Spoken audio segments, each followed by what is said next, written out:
Hello दोस्तों, आप लोगों का स्वागत है पगला एक्सप्लेन चैनल पे। और आज हम लोग फिर से एक्सप्लेन करने वाले हैं मिस्टर ज़ॉम्बी की 8th पार्ट को। तो हमेशा की तरह इस बार भी पिछले वाले पार्ट्स का यहाँ पे रिकैप दिया जाएगा। तो हम लोगों ने पिछले एपिसोड में देखा था कि ज़ॉम्बी को चुल मची थी। वायलेट को नई तरीके से उसकी पावर सिखाने के लिए सिर्फ वो उन लोगों को अपने दिमाग के अंदर ही ले आया था। हालांकि उसी चक्कर में उसकी पूरी सिटी भी उसके दिमाग के अंदर आ गए थे और ये लोग टाइम ट्रेवल करके उस समय में आ गए थे जब ज़ॉम्बी नॉर्मल ज़ॉम्बी हुआ करता था। इतना काफी है। जिसके बाद हम लोगों ने देखा था कि वायलेट के ऊपर एक ज़ॉम्बी लॉर्ड ने हमला कर दिया था जो बर्फ का इस्तेमाल कर सकती थी। वायलेट ने वहां पे उसे हराने के लिए उसी पावर का इस्तेमाल किया। इस पावर का इस्तेमाल वो पहले नहीं कर पा रहे थे और जब उसने उस पावर को सही तरीके से इस्तेमाल करना सीख लिया तो उसने बड़ी आसानी के साथ ही अपने अपोनेंट को हरा दिया था। इसके बाद वायलेट ये सभी बातें आके ज़ॉम्बी को बता रहे थे तो ज़ॉम्बी आगे से कहता है बढ़िया है, लेकिन उसी टाइम में उसके दिमाग में दर्द होने लगता है। और जब वायलेट पूछती है कि ये क्या है तो ज़ॉम्बी आगे से बताता है कि हम लोगों ने यहाँ पे रूट को हरा तो दिया था लेकिन उसे हमेशा के लिए मिटा पाना काफी ज्यादा मुश्किल था, इसलिए ज़ॉम्बी ने उस रूट को अपने दिमाग के अंदर ही कैद कर दिया था।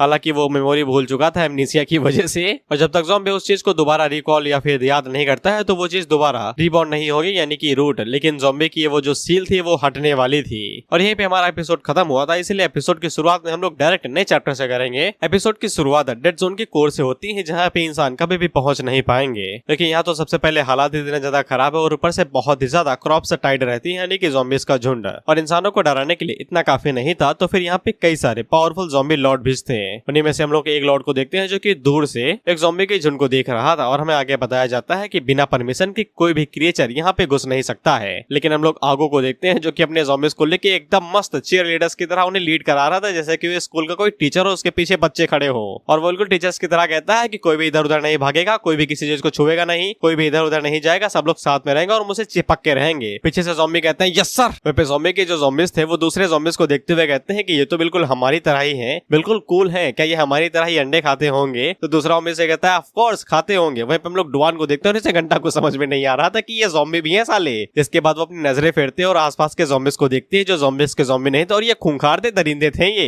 इसके बाद वो अपनी नजरें घुमा के ज़ॉम्बीज के ज़ॉम्बी की तरफ देखते हैं तो ये बच्चे थे बिल्कुल। ये अपना फोन निकाल के आसपास की वीडियो रिकॉर्ड कर रहे थे। ये कहते हुए कि इसकी फोटो ले लेता हूँ, बचपन में जाके बुढ़ापे में अपने बच्चों को बताऊंगा कि यहाँ पे गया था, जिसके बाद और मेरा इन्फिनाइट हो जाएगा। वो पे एक बच्चा आगे से कहता है मम्मी ये ज़ॉम्बीज कुछ ज्यादा ही अजीब नहीं है। तो उसकी मदर उससे कहती है उनके पास ना जाना, ये तुम्हें खा लेंगे। इसके बाद डुआन आगो की तरफ मुड़ती है और उससे कहती है कि इस तरीके से झुंड में चलना ठीक भी है। आगो आगे से कहता है इसमें क्या गलत बात है? तो डुआन आगे से चीखते हुए कहती है कि तुम्हें समझ में नहीं आ रहा है कि हमारे ज़ॉम्बीज उन ज़ॉम्बीज से कितने अलग है, जमीन आसमान का फर्क है उनमें। और ऊपर से ये बताने की जरूरत नहीं है कि इनके बीचों में इंसान भी मिले हुए हैं। वहीं पे हम लोग उस लड़की को देखते हैं जो कि आगे से रिकॉर्डिंग यानी स्ट्रीम करते हुए कहती है देख सकते हैं कि आप लोग किस तरीके की सिचुएशन में फंस गए हैं, फिर भी जिगरा है जिगरा, इस तरीके की रिकॉर्डिंग करके दिखा रहे हैं आपको। आगो आगे से थम्स अप करते हुए कहता है कि चिंता की कोई बात नहीं है, ज़ॉम्बीज इस एरा के अंदर सिर्फ ताकत के ऊपर ही रिलाई करते हैं। और ऊपर से इस एरा के अंदर जो लड़ाई होती है वो ज़ॉम्बी किंग्स के बीच में होती है जो कि 1-on-1 का डुअल रहता है, न कि कोई ग्रुप अटैक। और ऊपर से आगन की जो स्ट्रेंथ है वो काफी है, उसे जो करना है वो कर सकता है। दूसरे ज़ॉम्बी लॉर्ड्स उससे सवाल पूछने की हिम्मत भी नहीं करेंगे। वहीं पे हम लोग आगन को देखते हैं जिसने एक और ज़ॉम्बी लॉर्ड को हरा दिया था और उसके मुंह के ऊपर पैर रख के कुछ भी उल्टा सीधा करने की कोशिश न करना और अपने चेले चापड़ों से कह दो कि जो मैं उनसे कहूँ वो आंखें बंद करके करें। और अब से तुम्हारे चेले मेरे चेले और तुम्हारा इलाका मेरा इलाका।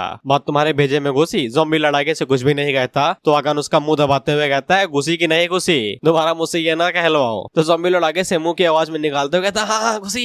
आगन उससे कहता है अगली बार से और भी जल्दी जवाब देना। वहीं पे हम लोग आगो को देखते हैं जो कि फोन से ये सब कुछ रिकॉर्ड कर रहा था और वो साथ में डुआन को बताता है कि ये एक नियम की तरह है जो कि क्रॉप्स टाइड का सोर्स है, इसलिए कोई भी ज़ॉम्बी से नहीं तोड़ता है। डुआन आगे से कहती है ठीक है। फिर आगे से कहते हैं कि इसी चीज करने के लिए बहुत ज्यादा पावर की जरूरत पड़ेगी और तुमने जिस रूट के बारे में हमें यहाँ पे बताया है वो सच में बहुत ज्यादा स्ट्रॉन्ग होगी। रूट वही विलन है जिससे इतने समय ज़ॉम्बी अभी आगे भिड़ने वाला है। आगो आगे से कहता है ऑफ कोर्स रूट बहुत ज्यादा स्ट्रॉन्ग है। रूट के साथ जो बैटल हुआ था वो मुझे बहुत ही ज्यादा अच्छे से याद है, यहाँ तक कि किंग बुरी तरीके से मरने वाले थे। किंग और उनके जो पुराने साथी थे वो लोग इसी साल इस डेड जोन के अंदर आए थे। उन्होंने एक एक करके एक लॉर्ड को हराते गए और दूसरे को हराते हराते उन लोगों ने आखिरकार जाके रूट को भी चैलेंज किया। बैटल की शुरुआत में ही ज़ॉम्बी बुरी तरीके से रूट से हारा गया था। वहीं पे हम लोग रूट को देखते हैं तो ये ज़ॉम्बी को कुचल रहा था और उसे रगड़ रहा था जमीन के ऊपर। और क्योंकि ज़ॉम्बी को समय की जरूरत थी ताकि वो खुद को रीजनरेट कर सके, इसीलिए उसके जो टीममेट्स थे वो भी रूट के साथ बहुत बुरी तरीके से लड़ाई कर रहे थे। हालांकि वो भी ज्यादा कुछ उखाड़ नहीं पाया और रूट ने उन्हें भी बहुत बुरी तरीके से मारा। इसके बाद ज़ॉम्बी जब दोबारा बैटलफील्ड में उतरा तो वो अपनी सेकंड फॉर्म के अंदर आया था और ज्यादा पावरफुल होके। इसके बाद ज़ॉम्बी इसी तरीके से मरता गया और रिवाइव होते होते वो अपनी फॉर्म के अंदर चेंज होता रहा ताकि वो रूट के साथ पूरी तरीके से लड़ाई कर सके। ज़ॉम्बी और रूट के बीच में जो बैटल हुई तो तो वो लगातार 7 दिनों तक चली थी और पूरा डेड जोन एक बैटलफील्ड के अंदर बदल गया था, या फिर मैं ये कहूँ कि पूरा डेड जोन अर्थ से गायब भी हो चुका था। बैटल के आखिर तक ज़ॉम्बी बहुत ही बुरी तरीके से घायल हो चुका था, यहाँ तक कि उसके पास इतनी भी स्ट्रेंथ नहीं बची थी कि वो खुद को रीजनरेट कर सके, लेकिन उन लोगों ने यहाँ पे जीत को हासिल कर ही लिया, रूट को अपने दिमाग के अंदर सील करके। हेड आगे से कहते हैं कि ये सुनने में और भी ज्यादा भयानक लगता है, यहाँ तक कि उस मैकेनिकल ज़ॉम्बी से भी ज्यादा जो कि एसेंट ह्यूमन ने क्रिएट किया था। डुवान आगे से पूछती है तो फिर रूट का क्या हुआ, क्या रूट हार गई, उसे जला दिया गया? तो आगे से बताता है बिल्कुल भी नहीं, रूट को कभी भी हराया नहीं जा सकता है, ऐसा किंग ने कहा था, इसलिए उन्होंने रूट को एक जगह पे जेल के अंदर डाल दिया और उसे कैद कर दिया। हेड आगे से पूछते हैं कहाँ पे? तो आगो ज़ॉम्बी की तरह इशारा करते हुए बताता है ऑफ कोर्स, मैं इसके बारे में भूल गया क्योंकि काफी ज्यादा टाइम हो गया था, ऐसा किंग ने कहा था। डुवान आगे से चीखते हुए कहती है पागल हो क्या दोनों, ऐसे कैसे भूल सकते हो, ये चीज इतनी ज्यादा जरूरी थी। उसी टाइम पे नीचे की जमीन पूरी तरीके से हिलने लगती है और कोई हंसते हुए इन लोगों से कहता है बिल्कुल भाई, ज़ॉम्बी से याद कैसे कर सकता है, ज़ॉम्बी मुझे याद करने के बारे में सोच भी नहीं सकता है। डुवान आगे से कहती है कि आवाज कहाँ से आ रही है भाई, अब ये मत कहना कि यहाँ पे आवाज भी गूंजती है। तुम लोग रूट को देखते हैं जो कि जमीन से बाहर निकल रही थी और वो आगे से कहती है कि मैं ज़ॉम्बी की सबसे भयानक मेमोरीज में से एक हूँ, तो वो कैसे मुझे याद करने की जरूरत भी कर सकता है। डुवान आगे से कहती है अब यहाँ पे क्या हो रहा है यार, एक तो साला ये जगह पे आके सब कुछ इधर उधर हो गया है, समझ में नहीं आ रहा है कि कब क्या हो रहा है। उसी टाइम में हम लोग देखते हैं कि जो जमीन टूटी थी उसके अंदर से जो भी रूट निकली थी वो पिघल के एक तरीके के मॉन्स्टर के अंदर बदल जाती है और वो आगे से कहता है कि ज़ॉम्बी मुझे पूरी तरीके से कभी मार ही नहीं सकता था, इसलिए उसने यहाँ पे अपने खुद के दिमाग का इस्तेमाल किया एक जेल की तरह मुझे कैद करने के लिए, और उसने मुझे अपनी यादों की दुनिया के अंदर कैद कर दिया, लेकिन वो जब भी मुझे याद करेगा तब मैं वापस रिवाइव हो जाऊंगा। इसके बाद हम लोग ज़ॉम्बी को देखते हैं जो कि आगे से हंसते हुए कहता है कि जैसा मैंने सोचा था कि तुम इस बॉडी को फोर्स ही कहोगे उस तरीके की बॉडी के अंदर ट्रांसफॉर्म होने के लिए, ये सच में बहुत ज्यादा दुख नहीं है। वहीं पे हम लोग वायलेट को देखते हैं जो कि ज़ॉम्बी से पूछती है कि तुम्हें क्या हुआ, तुम पागलों की तरह क्यों हंस रहे हो? ज़ॉम्बी आगे से बताता है कि ये बड़ा जो बंदा है ये सिर्फ छोटी सी मुसीबत है, असली मुसीबत तो अब आने वाली है। इसके बाद ज़ॉम्बी वायलेट से कहता है, तो वायलेट उससे पूछती है क्या हुआ है, कुछ बताओगे तो भी?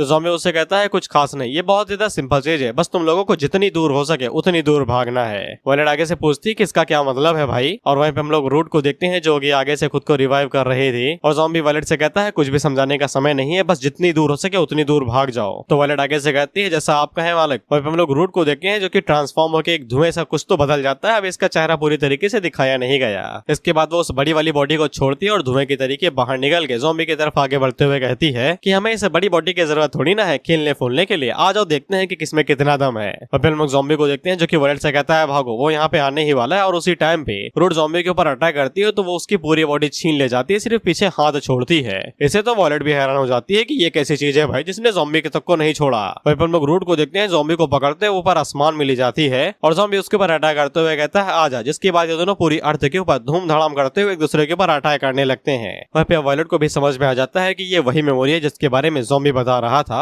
और ज़ॉम्बी के सर से निकली अब एक असली चीज बन चुकी है। वहीं पर हम लोग जिकाई को देखते हैं जो कि आगे से कहता है कि यही है रूट की असली ताकत। लिया आगे से कहती है हमने सोचा भी नहीं था कि ये इतनी ज्यादा स्ट्रॉन्ग होगी। वहीं पे हम लोग ज़ॉम्बी को देखते हैं और रूट अभी भी इसके पीछे पड़ी हुई थी, और ज़ॉम्बी को यहाँ पे सिर्फ उसके दोस्तों की चिंता थी। उसे पता चल जाता है कि इतनी दूरी भी काफी नहीं है, यहाँ से अगर एक भी धमाका उन तक पहुंचा तो वो लोग बहुत बुरी तरीके से घायल हो जाएंगे। रूट पलक झपकते ही उसके पीछे जाती है और उसके हाथ को पकड़ के उसे कहती है क्या तुम्हारे पास अभी भी समय है इन सभी चीजों के बारे में सोचने का। इसके बाद रूट ज़ॉम्बी की बॉडी को कंट्रोल करते हुए उससे कहती है कि तुमने सच में यहाँ पे इतनी ज्यादा जरूरत की कि मुझे अपनी ब्रेन और मेमोरीज के अंदर कैद कर लिया, क्या तुमने कभी सोचा नहीं अगर मैं आजाद हो जाऊंगा तो मैं तुम्हारे ब्रेन के ऊपर कंट्रोल भी कर सकता हूँ। इसके बाद वो धीरे धीरे करके ज़ॉम्बी की बॉडी के ऊपर कंट्रोल करने लगता है, तो ज़ॉम्बी पूरी तरीके से रेजिस्ट करने की कोशिश करता है, लेकिन इसका कोई भी फायदा नहीं था। धीरे धीरे करके रूट ज़ॉम्बी की बॉडी के ऊपर कब्जा करते ही रहता है, उसे ये कहते हुए कि अच्छा यही है हजारों सालों की लड़ाई का नतीजा, एक्सपीरियंस ये। जिसके बाद वो आखिरकार ज़ॉम्बी की बॉडी के ऊपर कंट्रोल कर लेता है और उसके गले के ऊपर पट्टा भी आ जाता है, आई डोंट नो व्हाई। लेकिन जब रूट ज़ॉम्बी की बॉडी के ऊपर पूरी तरीके से कंट्रोल कर लेता है तो वो आगे से कहता है कि आखिरकार मैं जीत ही गया।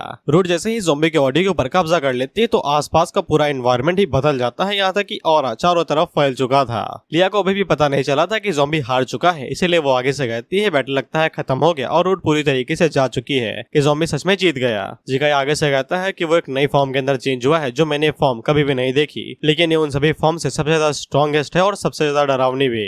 वायलेट भी आगे से कहती है कि उसने ये वाली फॉर्म कभी भी नहीं देखी है, यहाँ तक कि उसने सबसे पावरफुल फॉर्म को देखा है और उसका ऑरा बहुत ज्यादा डेंजरस है, जो कि एकदम साफ दिखाता है कि वो डिस्ट्रक्शन के लिए ही बना है। लेकिन इसका ऑरा सिर्फ एक ही इशारा देता है, जो कि है प्योर डेथ। फिर इसके बाद रूट उन लोगों से कहती है गुड इवनिंग एवरीवन। कई सारे चेहरे दिखे दिखे से लग रहे हैं, ऑफ कोर्स दिखे दिखेंगे लगे हैं, ये साले इतने सालों तक उसके दिमाग में जो रहा है। खैर रूट उन लोगों से कहता है ये काफी ज्यादा रेयर है कि तुम लोग एक जगह पे मुझे मिल जाओ, मैंने तुम्हारे लिए कुछ ज्यादा तैयारी तो नहीं की है, लेकिन ये छोटा सा तोहफा काफी रहेगा। इसके बाद वो उन लोगों की तरफ एक छोटी सी फिंगर फ्लिप मारता है, वहीं पे हम लोग जिया जी को देखते हैं और उसे पता चल जाता है कि ये ज़ॉम्बी नहीं है, इसकी आंख से खून बह रहा था। और ये चिल्ला के उन लोगों से कहता है कि ये अपना ज़ॉम्बी नहीं है, भागो वहां से, इससे पहले कि वो हम लोगों को मार दे। इसके बाद रूट उनकी तरफ एक फिंगर फ्लिप फेंक के मारता है, तो ये इतनी ज्यादा पावरफुल थी कि इनका जो फोर्ट था वो एक झटके के अंदर ही डिस्ट्रॉय हो जाता है और कुछ भी नहीं बचता।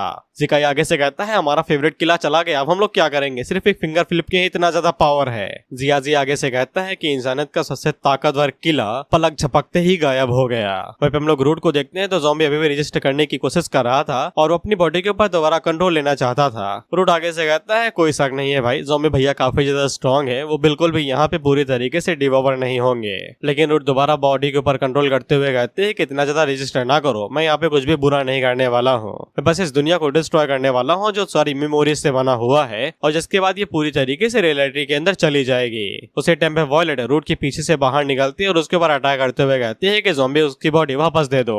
रूट पीछे मुड़ के आगे से हंसते हुए कहता है दे देंगे भाई दे देंगे, इसमें कौन सी बुराई भाई है, लेकिन मुझे कुछ काम करने हैं और उन्हें पूरा करने में ज्यादा टाइम नहीं लगेगा। और वो बड़ी आराम से ही वायलेट के अटैक्स को डॉज कर लेता है और वो वायलेट को बताता है कि देखो मैं ज्यादा कुछ नहीं करूंगा, इसमें ज्यादा नहीं बस 100 अरब साल लगेंगे, जिसके बाद हम ज़ॉम्बी को उसकी बॉडी वापस कर देंगे। और उसी टाइम पे हम लोग देखते हैं कि लिया और जिकाई दोनों उसके ऊपर अटैक करने के लिए आगे बढ़ रहे थे।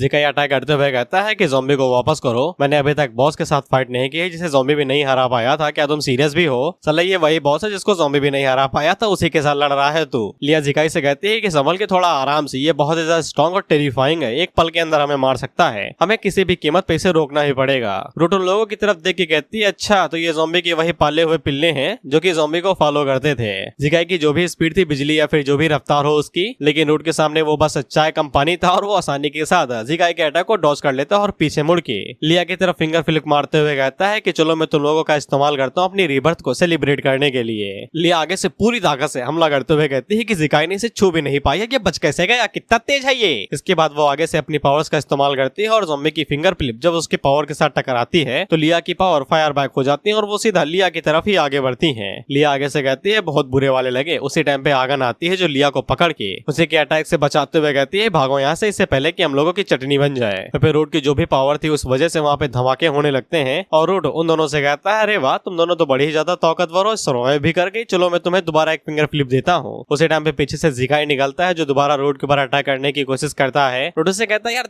थोड़ी सी शर्म करो यार, बार बार स्नीक अटैक करो, कभी सामने से भी अटैक कर लो यार, एक दो फिंगर फ्लिप खाने को मिल जाएंगी। इसके बाद जिकाई जितनी भी स्पीड से रूट के ऊपर हमला करने की कोशिश करता, रूट उतनी स्पीड से उसके अटैक को डॉज करता और उसे कहता है कि बार बार स्नीक अटैक करते हो, शर्म नहीं आती? अपने बच्चों से क्या कहोगे कि तुम्हारा बाप स्नीक अटैक करने में माहिर था, कभी तो फेस फेस फाइट करो। जिकाई आगे से कहता है कि अगर मैं तुम्हें मार देता हूँ तो फिर बच्चों को ये बताने में कोई भी शर्म नहीं है। और क्योंकि जिकाई की पावर धीरे धीरे बढ़ रही थी तो वो धीरे धीरे रूट की स्पीड से मैचअप कर रहा था। रूट भी आगे से कहता है इसकी लात मेरे मुंह पे लगने ही वाली थी, कहीं ये ताकतवर तो नहीं हो रहा है। इसके बाद रूट को बाद में पता चल जाता है कि ऐसा कुछ भी नहीं है, ये जिया जी की हरकतें हैं। दरअसल जिया जी एक मेंटलिस्ट है, तो फिर वो यहाँ पे रूट के जो भी मूव से उन्हें प्रिडिक्ट कर रहा है और वो जिकाई को ये सब कुछ मन के जरिए बता रहा है, जिससे जिकाई यहाँ पे रूट के अटैक्स को प्रिडिक्ट करके वहीं पे किक मार रहा है जहाँ पे रूट को लगनी चाहिए। रूट जिया जी से कहता है बुरा नहीं है मेंटलिस्ट, तुमने मेरे अटैक्स को काफी अच्छे प्रिडिक्ट किया, लेकिन तुम ज्यादा कोशिश कर रहे हो, दिमाग तुम्हारा थक जाएगा और वैसे भी ये सभी चीजें सिर्फ कमजोर लोग ही ट्राई करते हैं, अब ये खत्म ही होने वाला है। जिसके बाद वो जिकाई को उसके कॉलर से पकड़ता है और उसे उठा के नीचे धड़ाम से पटक देता है।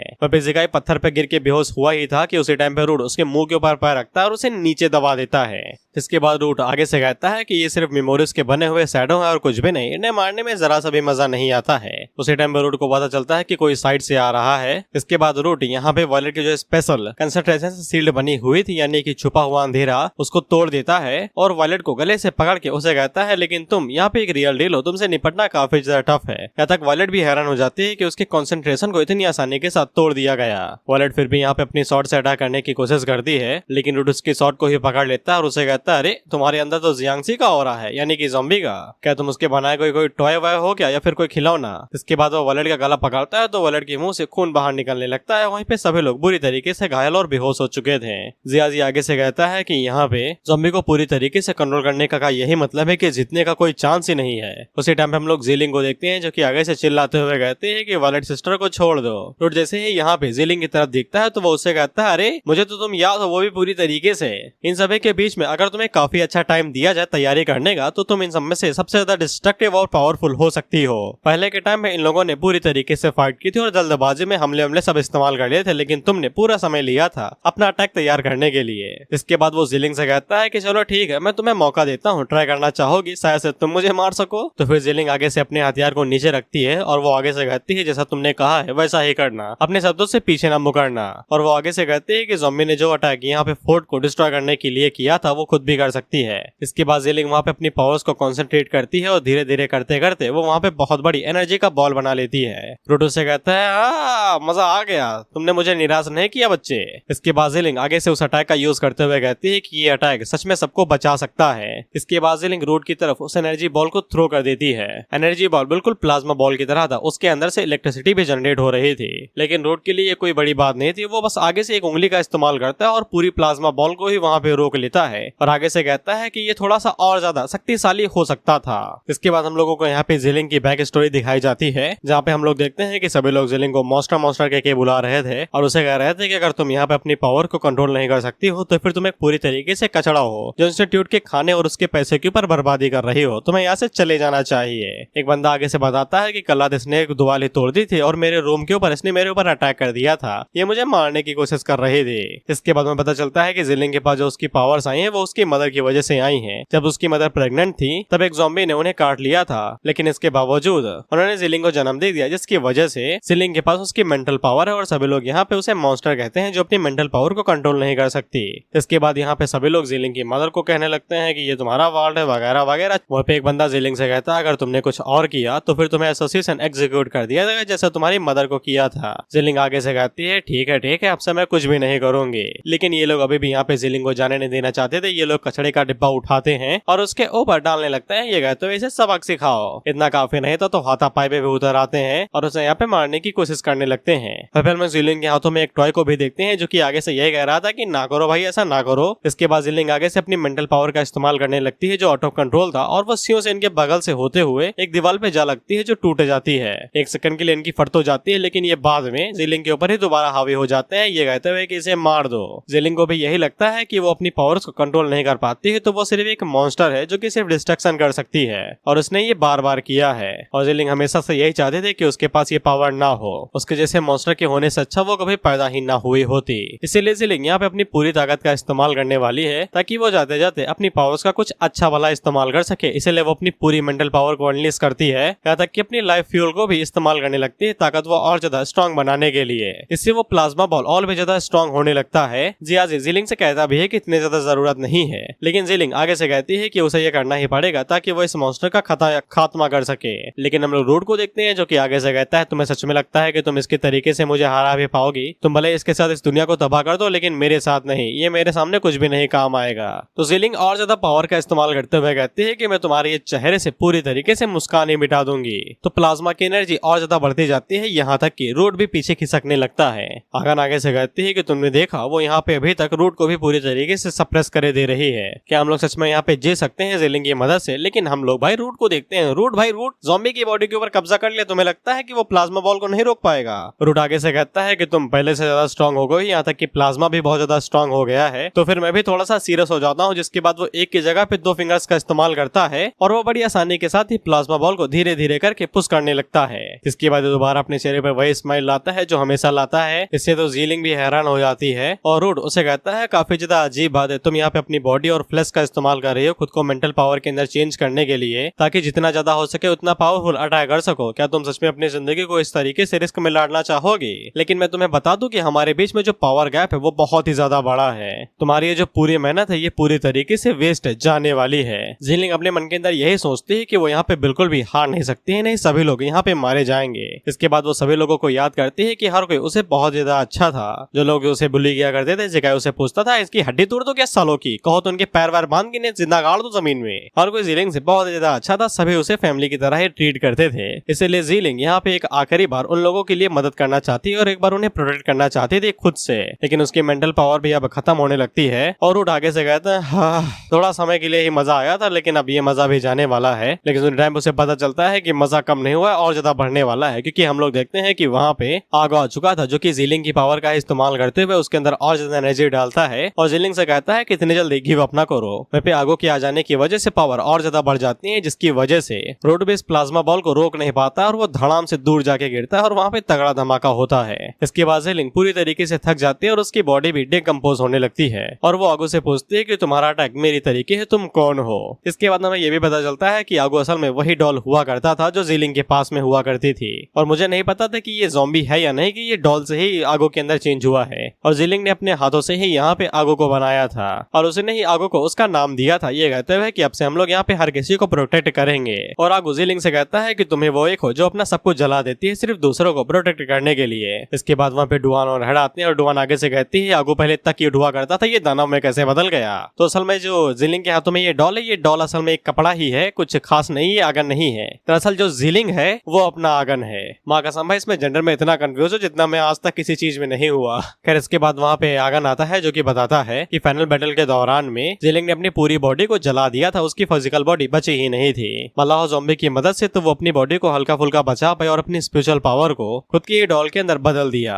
इससे कि जीलिंग की ये जो आगन वाली फॉर्म है ये उसकी सिर्फ सेल्फ इमेज को दिखाती है कि यानी कि वो अंदर से खुद को कैसे देखती है। आई होप तुम्हें कंफ्यूजन ना हो रहा हो, क्योंकि मुझे तो नहीं हो रहा। और ऑथर इस वाली बात को डिफाइन भी करता है ये कहते हुए कि सिर्फ कोई ऐसा जो कि स्ट्रॉन्ग और कॉन्फिडेंट दिखता हो वही सिर्फ ये दिखा सकता है कि वो हर किसी को प्रोटेक्ट कर सकता है। इस लाइन में कोई शिकायत नहीं है। लेकिन हम लोग दोबारा रूट को देखते हैं और ये आगे से मुस्कुराते हुए कहता है कि असली मजा तो अब शुरू होगा। इसके बाद हम लोग उस मेमोरी वाली वर्ल्ड के बाहर का सीन देखते हैं, रियल वर्ल्ड को, जहाँ पे ज़ोम हॉल अपना जलवा दिखा रहा था। रिपोर्टर आगे से कहता है डियर व्यूअर्स, देखिए हमें नहीं पता है कि ये बवाल चीज कहाँ से आई, लेकिन कूल जरूर है। ज़ोम हॉल इसे कहा जा रहा है जो कि एक्सप्लेनर ने नाम दिया है और मैं उम्मीद करता हूँ कि स्पेशल ब्यूरो बाहर आके इसका कुछ करेगा इससे पहले कि ये हमें निगल ले और हमारी इसी की तैसी कर दे। इसके बाद हम लोग स्पेशल ब्यूरो को देखते हैं। सभी लोग इधर उधर भाग के कह रहे थे कि यार कुछ तो पता लगाओ कि ये कैसे हो रहा है कि हम लोग फ्री की दावत खाते हैं यहाँ पे। टीवी से जो लोग देख रहे थे व्हाट द फक, ये लोग कभी सीरियस भी होते हैं, कुछ भी डाल देते हैं यार साला। कभी कहते हैं दुनिया खत्म होने वाली, अगले पल जिंदा कर देते हैं हमें सेल से बना के। फिर इसके बाद हम लोग ब्लैकी को देखते हैं जो कि ज़ोम हॉल के पास आ चुका था, जिसके बाद अपनी ब्लैक पावर का इस्तेमाल करते हुए ज़ोम हॉल के ऊपर अटैक करने की कोशिश करता है, लेकिन एक झटके के अंदर ही उसका अटैक एक झटके में न्यूलीफाई हो जाता है और वो अटैक उल्टा बाउंस बैक होकर ब्लैकी के कंधे के ऊपर ही लगता है और उसका हाथ गायब हो जाता है। इससे ब्लैकी को भी समझ में आ जाता है कि कल्टी मारने का समय आ चुका है। इसके बाद वो फोन लगा के स्पेशल ब्यूरो को बताता है कि ये जो ज़ोम हॉल है इसके अंदर पक्का ज़ॉम्बी की ही पावर है, लेकिन पता नहीं क्यों मुझे इस एनर्जी से कुछ अजीब सी वाइब आ रही है। फिर इसके बाद हम उन सभी लोगों को देखते हैं जहाँ पे इन लोगों को रखा जाता है, लैंग और बाकी लोगों को। ये लोग भी टीवी के अंदर देख रहे थे कि इन लोगों की बुरी तरीके से लगने वाले हैं। तो लैंग अपने मन के अंदर सोचता है कि ज़ॉम्बी भाई साहब यहाँ पे क्या करने वाले हैं यार, अगर वो इसी तरीके से इस चीज को बढ़ाते रहे तो ये पूरी सिटी ही अंदर शक हो जाएंगी।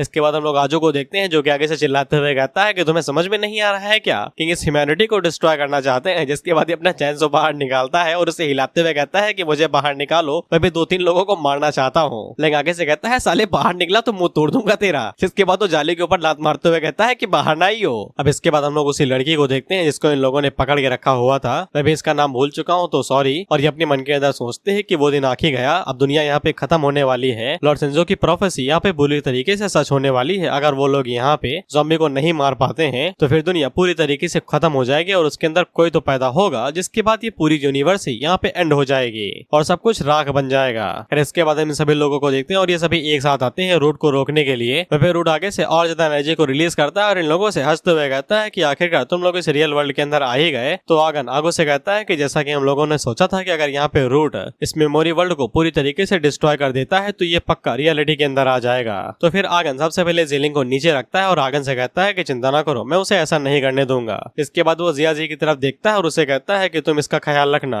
इस पे जिया जी आगे से कहता है कि तुम चिंता ना करो, मैं इसका पूरी तरीके से ख्याल रखूंगा। तो आगन उसे प्रोफेट ब्रो कह के बुलाता है जो जीलिंग उसे बुलाती है। ऑफ कोर्स कंफ्यूजन ना हो रहा हो प्लीज, नहीं मुझे एक शर्म आ जाएगी मैं जो एक्सप्लेन कर रहा हूँ उसके ऊपर। जिया जी अभी भी समझ में नहीं पाता है कि आगो ही असल में जीलिंग है, लेकिन उसे ऐसा लगता है कि आगो किसी एसोसिएशन से होगा जो उसे ऐसे ही जानता होगा। इसके बाद आगो आगन से कहता है कि चलो एक साथ उसके ऊपर अटैक करते हैं। इस पे डुआन भी ज़ॉम्बी के सेल्स को एक्टिवेट करती है और हेड भी आगे से फाइट करने के लिए रेडी हो जाते हैं। और रूट उन लोगों से कहता है, उम्मीद करता हूँ कि तुम लोग मेरे लिए और ज्यादा मजा लेके आओगे, इन शैडो मेमोरीज के अलावा ये मुझे बिल्कुल भी फन नहीं दे पा रहे हैं। तो आगन पलक झपकते ही रूट के पास पहुंचता है और उसके मुंह के ऊपर पंच मारते हुए कहता है, शट द फक अप। लेकिन रूट तो भाई रूट, वो आगे से उस पंच को काउंटर करते हुए कहता है कि यही तो मुझे चाहिए था। इसके बाद वो दोनों जैसे ही आपस में पंच टकराते हैं तो बहुत ही ज्यादा फोर्स रिलीज होती है और वो दोनों एक दूसरे के ऊपर इसी तरीके से पंचेस बरसाने लगते हैं और वहाँ पे धमाके होने लगते हैं। लेकिन थोड़ी देर बाद जाके यहाँ पे रूट आगन को ओवर पावर कर देता है और उसके पंच को अवॉइड करते हुए आगन के फेस के ऊपर एक जोरदार पंच मारता है। लेकिन बाद में रूट हैरान होते हुए कहता है कि यहाँ पे कुछ तो गड़बड़ है, तुम्हारा हेड तो वीक पॉइंट होना चाहिए था ना। इस पे आगन उसे पकड़ते हुए कहता है, तुम्हारा दिमाग तो ठीक है,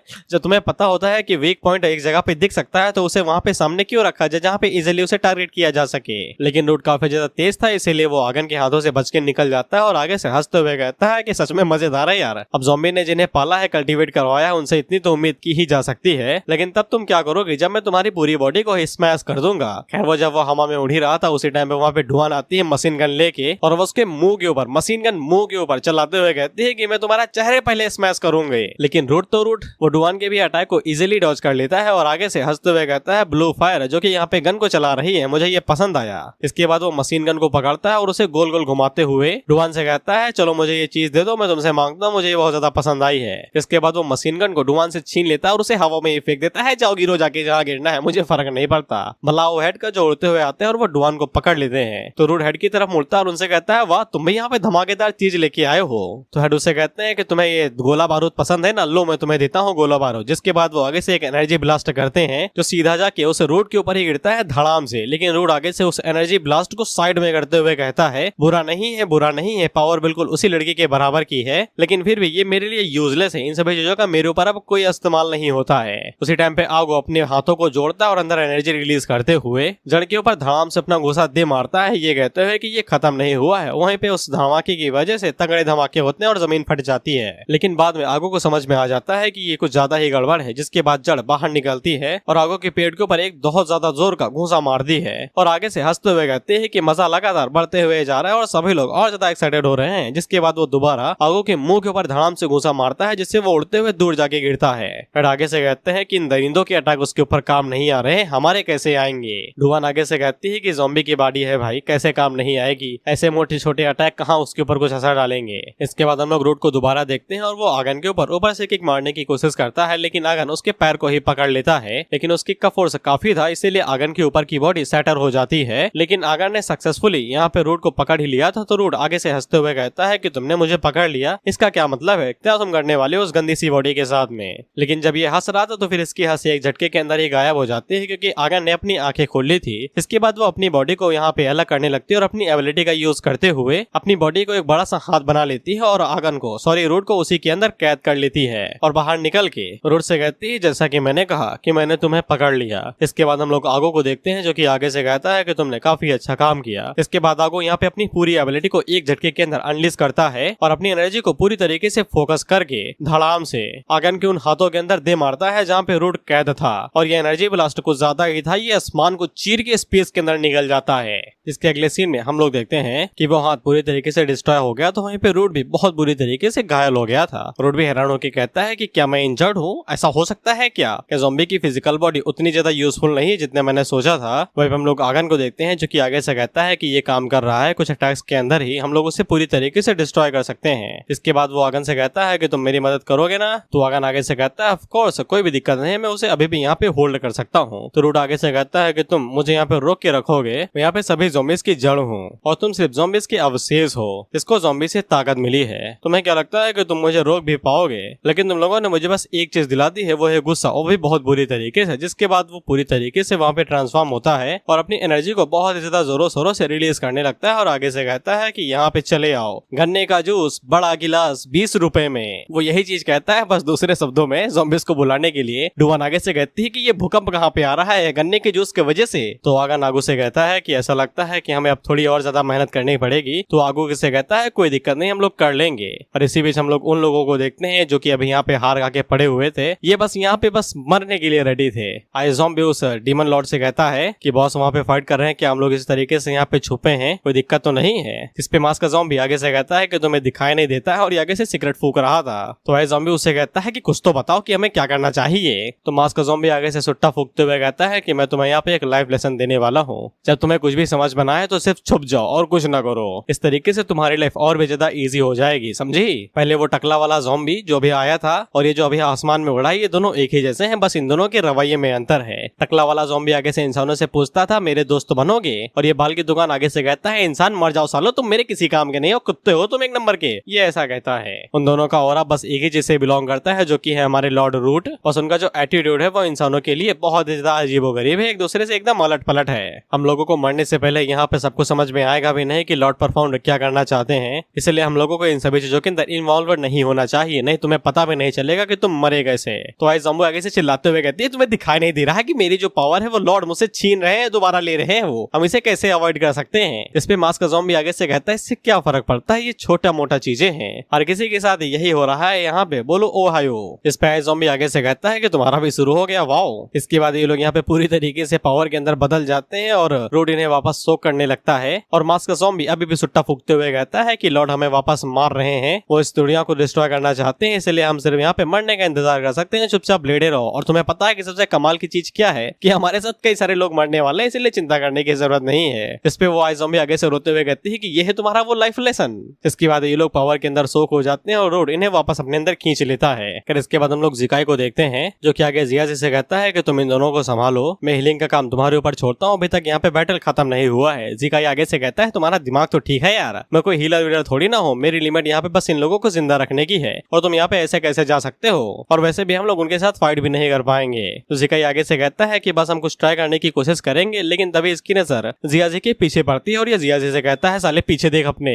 तुम्हें लगता है कि पहाड़ हिल रहे हैं। तो जिया जी आगे से कहता है कि साले पूरी दुनिया हिल रही है, इसमें पहाड़ हिलने जैसे कौन सी बात है, यहाँ पे आके लोगों की मदद करो। तो ज़िकाई जिया जी का चेहरा पकड़ता है और उसे घुमा के कहता है कि वो देखो। तो जिया जी आगे से अपने चश्मे लगाता है और चश्मे लिखाने के बाद इसकी नजरें बढ़ जाती है, तो फिर इसे दिखाई देता है कि वो कोई पहाड़ नहीं है बल्कि कई सारे ज़ॉम्बीज़ है, जो कि एक लहर की तरह लगातार आगे बढ़ते हुए जा रहे हैं। तुम्हें पता है ना किस लिए, इस पूरी दुनिया को डिवॉर करने के लिए। डुवान आगे से कहते हैं कि तुम मुझसे मजाक करो ना, दो चट्टे मारो मेरे ऊपर, मुझे जगाओ इस सपने से। था कि हमारे वर्ल्ड के अंदर भी इतने ज्यादा खतरनाक टाइम कभी भी नहीं आया था कि हमें इतने सारे ज़ॉम्बीज़ का सामना करना पड़े, वो भी इतने ज्यादा बड़े स्केल के अंदर। था कि हमारे इंसान जो कि पूरी दुनिया के अंदर है वो सभी ज़ॉम्बी के अंदर बदल जाए तब भी ये इतने ज्यादा नहीं होंगे। आगे से कहते हैं कि अच्छी चीज ये है कि ये सब कुछ सिर्फ ज़ॉम्बी की मेमोरी के अंदर हो रहा है। अगर इतने ज्यादा बड़े स्केल के अंदर इतने सभी ज़ॉम्बीज़ लगातार आगे बढ़ते तो रियलिटी के अंदर पूरी दुनिया एक झटके के अंदर एक कोलैप्स कर जाती। आगन आगे से अपनी एबिलिटी का यूज करते हुए बताती है कि इसके अंदर कोई अंतर नहीं है, अगर उन लोगों ने यहाँ पे इस क्रॉप्स टाइड को नहीं रोका तो ह्यूमन सिविलाइजेशन भी आगे जाके डिस्ट्रॉय हो जाएगी, क्योंकि अगर ये मेमोरी वर्ल्ड पूरी तरीके से कोलैप्स हो जाता है तो अगला नंबर रियलिटी का आएगा। और अगर इतनी ज्यादा भारी मात्रा में क्रॉप्स टाइड रियलिटी के अंदर चली जाती है तो इससे कई सारी कैजुअलिटी होंगी और पूरी दुनिया के अंदर ही तबाही मच जाएगी और कोई भी नहीं बचेगा। आगू आगे से कहता है कि प्रॉब्लम यहाँ पे ये है कि हम लोगों के हाथ इतने समय भरे हुए हैं, हम लोगों को यहाँ पे रूट के साथ भी निपटना है। अगर हम लोग यहाँ पे रूट के साथ भिड़ने के लिए जाएंगे तो फिर क्रॉप्स टाइड लगातार बढ़ती हुई जाएगी और सब कुछ डिवॉर कर लेगी। डुवान आगे से कहती है कि ये सेम चीज उस टाइम पे भी हुई थी जब गॉड सिविलाइजेशन शुरू हुई थी, कि इतनी ज्यादा भारी मात्रा में ज़ॉम्बी टाइड लगातार आगे बढ़ रही थी इंसानों को खवा करने के लिए।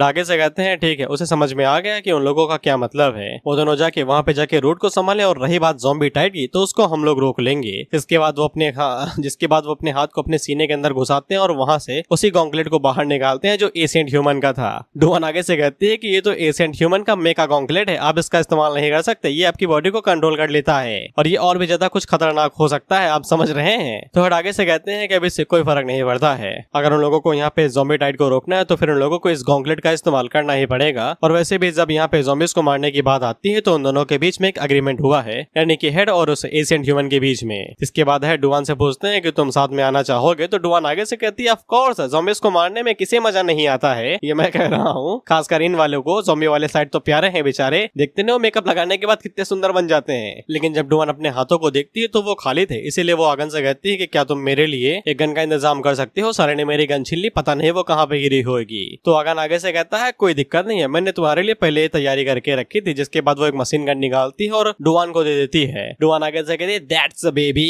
इसके बाद आगन और आगू उसे कहते हैं कि हम लोग जाके उस ज़ॉम्बी को संभालते हैं, और रही बात तुम लोगों की, तुम इस क्रॉप्स टाइड को संभालो, और जैसे हम लोग उस रूट का काम तमाम कर देंगे तो फिर तुम्हारी मदद करने के लिए आ जाएंगे। और ये दोनों आगे से कहते हैं कोई दिक्कत नहीं है, आराम से जाओ, उस रूट को तोड़ के हम उसे गमले में लगा देंगे, जिसके बाद पानी की जगह पे एसिड देंगे साले को। तो फिर ये दोनों चले जाते हैं उड़ते हुए रूट से निपटने के लिए। वहीं पे हेड अभी भी उन दोनों की तरफ देख रहे हैं, तो डुआन आगे से पूछती है कि आपको कुछ पूछना है क्या। तो हेड आगे से पूछते हैं कि तुम्हें सच में लगता है कि ये दोनों यहाँ पे ज़ॉम्बी को हरा भी पाएंगे, क्योंकि मैं कभी सोच भी नहीं सकती हूँ कि ज़ॉम्बी किसी के हाथों हार भी सकता है, खासकर अभी का ज़ॉम्बी जो हम लोगों से एकदम कड़ी नफरत करता है। तो हम लोग देखते हैं कि वॉलेट बाहर निकलती है, जो कि आगे से कहती है ऑफ कोर्स वो लोग उसे हरा सकते हैं, हम लोग यहाँ पे जीत सकते हैं क्योंकि वो ज़ॉम्बी नहीं है, उसने बस ज़ॉम्बी की बॉडी के ऊपर कब्जा किया हुआ है, वो कोई इनविंसिबल नहीं है। इसके बाद अगला सीन इंस्टीट्यूशन ब्रांच का होता है, जहाँ पे हम लोग देखते हैं कि एक बंदा आगे से फोन करके पूछता है कि तुम्हारी साइड पे क्या हालचाल है, क्या तुम पूरी तरीके से रोक पा रहे हो उन्हें, अगर उन्हें नहीं रोक पा रहे हो तो फिर यहाँ सेल्टर के पास चले और यहाँ पे रिट्रीट करने की कोशिश करो। आगे से कोई भी जवाब नहीं आ रहा था, तो वो चिल्लाते हुए पूछता है जवाब दे भाई जवाब दे। तो वो बंदा आगे से जवाब देते हुए कहता है कि हम लोगों को यहाँ पे होल्ड बैक करने की जरूरत नहीं है, यहाँ पे कुछ इनक्रेडिबल लोगों का ग्रुप आ चुका है जो कि यहाँ पे आगे सारी मदद कर रहे हैं, और उन लोगों ने यहाँ पे पूरी तरीके से तख्ता बदल दिया है। देखते हैं कि हम लोग वहाँ पे हेड आ चुके थे, जो कि आगे से एशियंट ह्यूमन के गॉन्गलेट का इस्तेमाल करते हुए वहाँ पे तबाही मचा रहे थे, और साथ में नैनो टेक्नोलॉजी का यूज करते हुए वहाँ पे कई कड़ी बड़ी बड़ी शॉट्स बना के टाइट के ऊपर गिरा के उन्हें मारते हुए जा रहे थे। इसके बाद वो अपने हाथों में एक और बड़ी सी शॉट लाते हैं और उसे नीचे की तरफ धड़ाम से दे मारते हैं, जिससे कई सारे ज़ॉम्बीज़ एक झटके के अंदर ही मारे जाते हैं। इससे सभी लोग काफी ज्यादा खुश हो जाते हैं कि अगर इनके जैसा कोई यहाँ पे आकर हमारी मदद करता है तो हमारे पास अभी भी चांस है कि हम लोग यहाँ पे सर्वाइव कर सकते हैं। हेड आगे से कहते हैं कि देख लो तुम्हारी प्रोग्रेस कैसे आगे बढ़े, इस तरीके से हम लोग अभी भी इस दुनिया को बचा सकते हैं। इसके बाद हेड वॉलेट से कहते हैं कि यहाँ पे चीजें पूरी तरीके से कंट्रोल में है, तुम्हारी साइड पे कैसा है। तो फिर हम लोग वॉलेट को देखते हैं, जो कि दोबारा उसी कॉन्सेंट्रेशन टेक्निक का इस्तेमाल करते हुए रूट के ऊपर अटैक करने की कोशिश करती है, और वॉलेट की शॉट जैसे ही रूट के पास पहुंचने वाली थी तो रूट दोबारा उसके कॉन्सेंट्रेशन को तोड़ देता है और उससे कहता है कि मैंने कितनी बार कहा है भाई ये टेक्निक मेरे ऊपर काम नहीं चलती है। इसके बाद वो दोबारा उसके स्पेस के ऊपर पंच मार के उसके स्पेस को तोड़ देता है, जिससे वॉलेट धड़ाम से नीचे जाके गिरती है। रूट आगे से चीखते हुए कहता है कि तुम सभी बस छोटी मोटी मक्खियां हो जिनको मैं यहाँ पे कुचलने वाला हूँ। उसी टाइम पे आकर वहाँ पे आता है, जो कि अपनी एबिलिटी का यूज करते हुए रूट के ऊपर अटैक करने की कोशिश करता है। रूट आगे से कहता है कि एक और मक्खी यहाँ पे आ गया, जिसके बाद वो आगन के पत्थर के ऊपर अटैक करता है जो लेविटेट कर रहा था, लेकिन वो जैसे उस पत्थर के ऊपर किक मारता है तो आगन अपनी एबिलिटी का यूज करते हुए कई सारे पत्थर रूट की तरफ ही दे मारता है और रूट को उसी के अंदर फंसा लेता है। वहीं पे आगन को काफी ज्यादा तकलीफ हो रही थी रूट को पूरी तरीके से रोकने में। उसे समझ में आ जाता है कि ये रूट की पावर नहीं बल्कि ज़ॉम्बी की बॉडी की पावर है, जो उसे अभी तक यहाँ पे रोक के रखे हुए इतनी ज्यादा स्ट्रेंथ दे रही है। इसके अगले सीन में हम लोग देखते हैं कि रूट दोबारा आगन की पकड़ से आजाद हो जाता है, जिसके बाद वो आगन के हाथों को पकड़ता है और उन्हें तोड़ के अलग कर देता है। उसी टाइम पे रूट को पता चलता है कि दोबारा उसके ऊपर कोई हमला करने वाला है, तो हम लोग देखते हैं कि वहाँ पे डुआन आती है जो दोबारा रूट के ऊपर अपनी मशीन गन से अटैक करती है, लेकिन रूट उसके अटैक को काफी इजीली डॉज कर लेता है और डुआन उसके ऊपर चिल्लाते हुए कहते हैं कि तुम बस हमसे सिर्फ फाइट कर रहे हो, वो भी इस घटिया से चेहरे के साथ में, तुम अपनी बॉडी को रिजनरेट नहीं कर सकते, यहाँ तक कि उसे रिपेयर भी नहीं कर सकते। जैसा कि वॉलेट ने कहा कि तुम यहाँ पे सिर्फ ज़ॉम्बी की बॉडी को कंट्रोल कर रहे हो, वो भी पूरी तरीके से नहीं कर पा रहे, तुम्हारे पास सिर्फ उसकी बॉडी है लेकिन इतना नहीं पता कि इस्तेमाल कैसे करना है। रूट को ये वाली बात एकदम गर्म सुई की तरह चुभती है और उसका एकदम चेहरा बन जाता है। इसके बाद वो डुआन के ऊपर एकदम डायरेक्ट अटैक करता है और उसके सीने के अंदर अपना हाथ घुसा देता है। पीछे से आगन दोबारा उसके ऊपर अटैक करने के लिए आगे बढ़े थे, लेकिन रूट को उसके बारे में पता चल जाता है, जिसके बाद वो डुआन को घुमा के आगन की तरफ ही दे मारता है, जिससे वो एक साथ दोनों को ही ब्लॉक कर लेता है और वो उन लोगों के ऊपर चिल्लाते हुए कहता है कि तुम्हें समझ में नहीं आ रहा है क्या, तुम सिर्फ अपनी मौत को टक्कर दे रहे हो, अगर तुम्हें मरने का इतना ही शौक चढ़ाया है तो फिर मैं तुम्हें ये चीज दे देता हूँ। आगे वहाँ पे पलक झपकते ही आ जाता है, जिसके बाद वो उन दोनों को संभालता है और रूट से कहता है कि तुम हमें मार सकते हो, ये इतना ज्यादा इजी नहीं होने वाला है। जिसके बाद वो दोबारा अपनी मेंटल पावर का इस्तेमाल करते हुए धड़ाधड़ हमले करने लगता है और रूट एक एक करके उन सभी अटैक्स को डॉज करते चला जाता है। आगे को जैसे ही मौका मिलता है तो वो जल्दी से रूट के पीछे जाता है और उसके ऊपर दोबारा अटैक करता है। तो रूट उससे कहता है कि ये बुरा नहीं था, लेकिन इसकी जगह पे तुम पहले मरने वाले हो। जिसके बाद वो दोबारा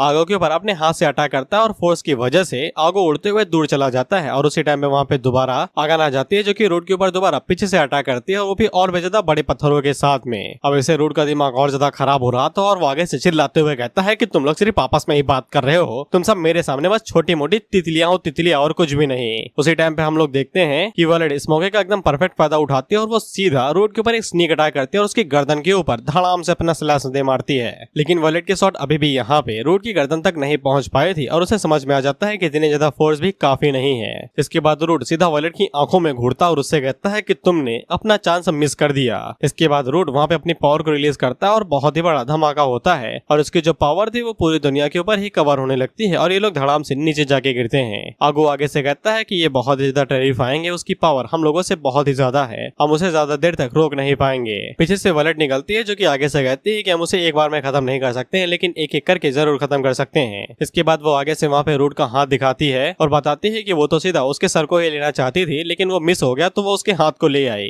डुआन आगे से कहती है कि ये बढ़िया था, तुम तो उसे एकदम टॉन्ट दे रही हो, अब वो पक्का और ज्यादा गुस्से में होगा। उसका चेहरा इतने टाइम पे देखने लायक होगा जब वो एकदम गुस्से में झुलसा रहा होगा। हम लोग वहीं पे रूट को देखते हैं और इसका सच में दिमाग खराब था। ये मन के अंदर यही सोच रहा था कि ये खिलौने मुझे कैसे चोट दे पा रहे हैं। जैसा कि सोचा था, जियांगसी की बॉडी इतनी भी ज्यादा स्ट्रॉन्ग नहीं है। इसके बाद हम लोग डुआन को देखते हैं जो कि आगे से एक्साइटेड होते हुए कहती है कि चलो एक बार और जाते हैं और इस बार उसे खत्म ही कर देते हैं। लेकिन उसी टाइम पे उसके मुंह से खून आता है और वायलेट उसे कहती है कि तुम अभी भी यहाँ पे पूरी तरीके से ज़ॉम्बी के जीन्स को कंट्रोल नहीं कर पाती हो, यही तुम्हारी बॉडी की लिमिट है। वो भी यहाँ पे उस ज़ॉम्बी की ही पावर का इस्तेमाल कर रहा है जिसका तुम कर रहे हो, लेकिन इसके बावजूद वो हमें एक झटके के अंदर ही मार सकता है। तुम्हें अपनी बॉडी को ज्यादा पुश नहीं करना चाहिए। आगन आगे से कहता है कि उसने अपना एक हाथ खो दिया है तो वो पक्का कमजोर हो गया होगा। आगो आगे से कहता है कि कुछ और अटैक्स के अंदर हम उसे पूरी तरीके से ही हरा देंगे। तो रूट आगे से कहता है कि तुम लोगों को सच में लगता है कि मुझे इस टूटी फूटी बॉडी की सच में चिंता है? मैं तो बस तुम लोगों के साथ यहाँ पे जियांगसी यानी कि ज़ॉम्बी की पावर का इस्तेमाल करते हुए थोड़ा बहुत खेल रहा था। ज़ॉम्बी के अंदर कुछ भी कुछ खास नहीं है, इससे अच्छा तो मैं ही कर सकता हूँ। अब क्योंकि ये बॉडी थोड़ी सी बेकार हो चुकी है तो फिर अब मैं तुम लोगों को यहाँ पे अपनी असली फॉर्म दिखाता हूँ। इसके बाद ये ज़ॉम्बी की बॉडी से बाहर निकलने की कोशिश करता है और आगे से हंसते हुए कहता है कि मैं सभी ज़ॉम्बीज़ की जड़ हूँ। मैं फॉर्मलेस हूँ, शैडोलेस हूँ, एक मॉर्टल बीम हूँ जिसको कभी भी हराया नहीं जा सकता और न ही तोड़ा जा सकता है। आगे से कहता है कि सावधान रहना, इसकी ट्रू फॉर्म भी बहुत ज्यादा पावरफुल है। जब इसने यहाँ पे किंग के साथ फाइट की थी तब इसने पूरी तरीके से ज़ॉम्बी को भी घायल कर दिया था। इसके अगले सीन में हम लोग एक फनी सीन को देखते हैं। ज़ॉम्बी आगे से चेहरा छुपा के रूट से कहता है, यार तुम मेरी बॉडी को अपने बाप का घर समझे हो क्या? जब मन आएगा तब चले जाओगे और आ जाओगे,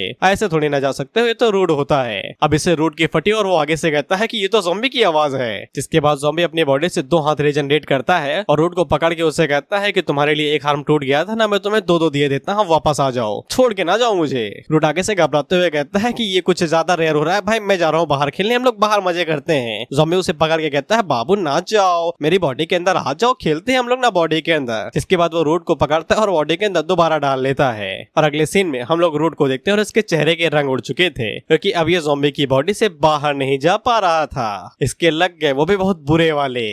It was at this moment that he knew. He fucked up. Root की इतनी ज्यादा फट चुकी है, रूट भी लगी तो स्क्रिप्ट में था ही नहीं, ये कैसे आ गया? इसके बाद हम लोगों को वो कहानी बताई जाती है कि ये सब कुछ स्क्रिप्ट में कैसे आया। इसके बाद अगला सीन तब का होता है जब मैकेनिकल सिविलाइजेशन पूरी तरीके से डिस्ट्रॉय हो चुकी थी और ज़ॉम्बी ने अपनी 6th फॉर्म को अवेकन कर लिया था। हम लोग आगो को देखते हैं और ज़ॉम्बी उसके ऊपर एक ही पंच मारता है तो ये बिल्डिंगों को तोड़ते हुए दूर जाके गिरता है। और उसी के नीचे हम लोग आगन को भी देखते हैं और ये दोनों ही यहाँ पे ज़ॉम्बी के हाथों मार खा रहे थे। और ये दोनों यहाँ पे मार इसलिए नहीं खा रहे थे क्योंकि उन लोगों ने कुछ गलत काम किया, बल्कि ये लोग यहाँ पे ज़ॉम्बी के दोबारा जिंदा होने को सेलिब्रेट कर रहे थे। काफी घातक तरीका है। ये तरीका सिर्फ ज्यादातर बर्थडे में ही इस्तेमाल होता है, वो भी हॉस्टल के अंदर। इसलिए हॉस्टल के अंदर जिसका भी बर्थडे होता है वो अंडरग्राउंड हो जाता है। खैर ये लोग भी अपनी बची कुची ताकत का इस्तेमाल करते हुए खड़े होते हैं और ज़ॉम्बी से कहते हैं कि हमें खुशी है कि आप जिंदा हो गए हैं ज़ॉम्बी, लेकिन इसका मतलब ये नहीं है कि आप ऐसे सेलिब्रेट करेंगे, हड्डियां टूट गई हैं हमारी, अब तो ये फेविक्विक से भी नहीं जुड़ेंगी। ज़ॉम्बी में इन लोगों से कहता है कि यार तुम लोगों को क्या हो गया है यार, तुम लोग तो एकदम पहले से और भी ज्यादा कमजोर हो गए, मुझे याद है कि तुम लोग पहले बहुत ज्यादा स्ट्रॉन्ग हुआ करते थे। इस पे आगो आगे से कहता है कि दिक्कत हम में नहीं है, दिक्कत आप में है, आप कुछ ज्यादा ही स्ट्रॉन्ग हो गए हैं। हम लोगों को मरे हुए हजारों साल हो गए हैं, लेकिन इसके बावजूद आप लगातार स्ट्रॉन्ग बनते ही जा रहे हैं। इसके बाद वो आगे से क्रॉप्स किंग का एग्जाम्पल देते हुए कहता है कि आपको ये नमूना याद है, इसे एक टॉप टायर क्रॉप्स किंग होना था, लेकिन आपने इसे एकदम मक्खन की तरह काट दिया और दीवार में चिपका दिया जैसे कि साला कोई बर्थडे टेप चिपकाता हो, और आपने इसके टुकड़े भी बिल्कुल वैसे किए जैसे कि बर्थडे केक के किए जाते हैं। तुम्हें समझ में आ रहा है ना कि मैं बर्थडे बार बार क्या चिल्ला रहा हूँ, तुम समझ रहे हो ना? भाई मुझे इसका नाम नहीं याद, मैं भूल गई, इसलिए मैं डायरेक्ट इसे क्रॉप्स किंग ही बुलाने वाला हूँ। क्रॉप्स किंग चिल्लाते हुए उन दोनों से कहता है कि बेवकूफो, तुम्हें रूल्स के बारे में पता नहीं है, तुम उसे कैसे यहाँ पे कैजुअली बुला सकते हो? तुम्हें यहाँ पे उन्हें ग्रेट किंग दी बाहुबली कह के बुलाना चाहिए, यानी कि ज़ॉम्बी को। क्या तुम दोनों मरना चाहते हो? तुम्हें समझ में नहीं आता कि यहाँ पे रूल से ताकतवर को यहाँ पर राजा की तरह घोषित किया जाता है, जिसपे ये दोनों भी आगे से हैरान हो जाते हैं और मन के अंदर कहते हैं कोई इसके मुंह के ऊपर बर्थडे टिप मारो यार, मुंह बंद कराओ इसका। इसके बाद आगन आगे बढ़ता है और वो ज़ॉम्बी से कहता है कि आपके अभी के स्ट्रेंथ के हिसाब से तो रूट को एक झटके के अंदर ही हरा देंगे ना। ज़ॉम्बी आगे से कहता है कि रूट ये क्या चीज है भाई? तो आगन उसे बताता है वही रूट जिसके चक्कर में हम लोग और आप मरे थे। तो फिर जाके ज़ॉम्बी को रूट के बारे में याद आता है और ज़ॉम्बी आगे से बताता है कि इम्पॉसिबल है ये काम, रूट को मारा ही नहीं जा सकता है, बड़वे के पास फिजिकल बॉडी ही नहीं है। ज़ॉम्बी चाहे जितनी भी कोशिश कर ले लेकिन वो उसे फिजिकली मार ही नहीं सकता है। उसके ऊपर पंचेस मारना आटे गूंदने के बराबर होता है, कितना भी मारो साला मरता नहीं, बस मुलायम होते जाता है। आटे की मैं बेइज्जती नहीं कर रहा, आई लव द फूड, खासकर रोटियां। और इसी टाइम पे ज़ॉम्बी को एक आइडिया आया था था कि वो रूट के साथ कैसे निपट सकते हैं। ज़ॉम्बी उन लोगों से कहता है कि मेरे पास एक बहुत ज्यादा अच्छा तरीका है जिससे हम लोग रूट से हमेशा हमेशा के लिए छुटकारा पा लेंगे। जिसके बाद वो अपने पास से प्लान बाहर निकालता है, ये कहते हुए टाड़ा। ये था ज़ॉम्बी को रूट को पूरी तरीके से मार गिराने का प्लान। ज़ॉम्बी उन लोगों को बताता है कि वो सबसे पहले रूट को खा लेगा, ये स्टेप 1 था, और रूट को खाने के बाद रूट ज़ॉम्बी की बॉडी के अंदर ट्रैप हो जाएगी। स्टेप 2 के अंदर वो दोनों यहाँ पे ज़ॉम्बी को एकदम कुत्ते की तरह मारेंगे क्योंकि यहाँ पे रूट के पास फिजिकल बॉडी होगी। इस पे ये दोनों आगे से हैरान हो जाते हैं और आगे से कहते हैं कि हम दोनों उसे मारेंगे, ये पक्का प्लान है ना। और स्टेप 3 था सेलिब्रेशन, जीत के बाद वाला। और ज़ॉम्बी उन लोगों से कहता है कि ये है मेरा पूरा प्लान, तुम लोग इस बारे में क्या सोचते हो। और ज़ॉम्बी का प्लान हम लोगों के स्टडी प्लान की तरह ही था, पढ़ेंगे ऐसे ऐसे मार्क्स मिलेंगे, इतना दिन में इतना, और बाकी सब गया। और जब पढ़ने बैठो कुछ अंदाजा नहीं, सिर्फ जीत के बारे में सोचते हैं, एग्जीक्यूशन के तेल लेने। और ज़ॉम्बी को अपने इस प्लान के ऊपर कुछ ज्यादा ही गर्व था, वो आगे से चमक रहा था। ये दोनों आगे से कहते हैं कि आपका प्लान कुछ ज्यादा ही बढ़िया तो है, लेकिन इसमें छोटी सी दिक्कत है। ज़ॉम्बी आगे से कहता है कैसी दिक्कत है यार, एकदम परफेक्ट प्लान है, ये क्या दिक्कत है बताओ। इस पे ये दोनों आगे से चिल्लाते हुए कहते हैं कि पहले स्टेप में ही दिक्कत है, जैसे आप बॉडी उसके हवाले कर देंगे तो फिर हम लोग आपसे लड़ेंगे कैसे। आपको क्या लगता है कि हम दोनों मिलके उस हरामी को हरा पाएंगे? साल हम दोनों मिलके भी आपको हरा नहीं पा रहे, आपको क्या लगता है कि ये बॉडी उसको मिलने के बाद हम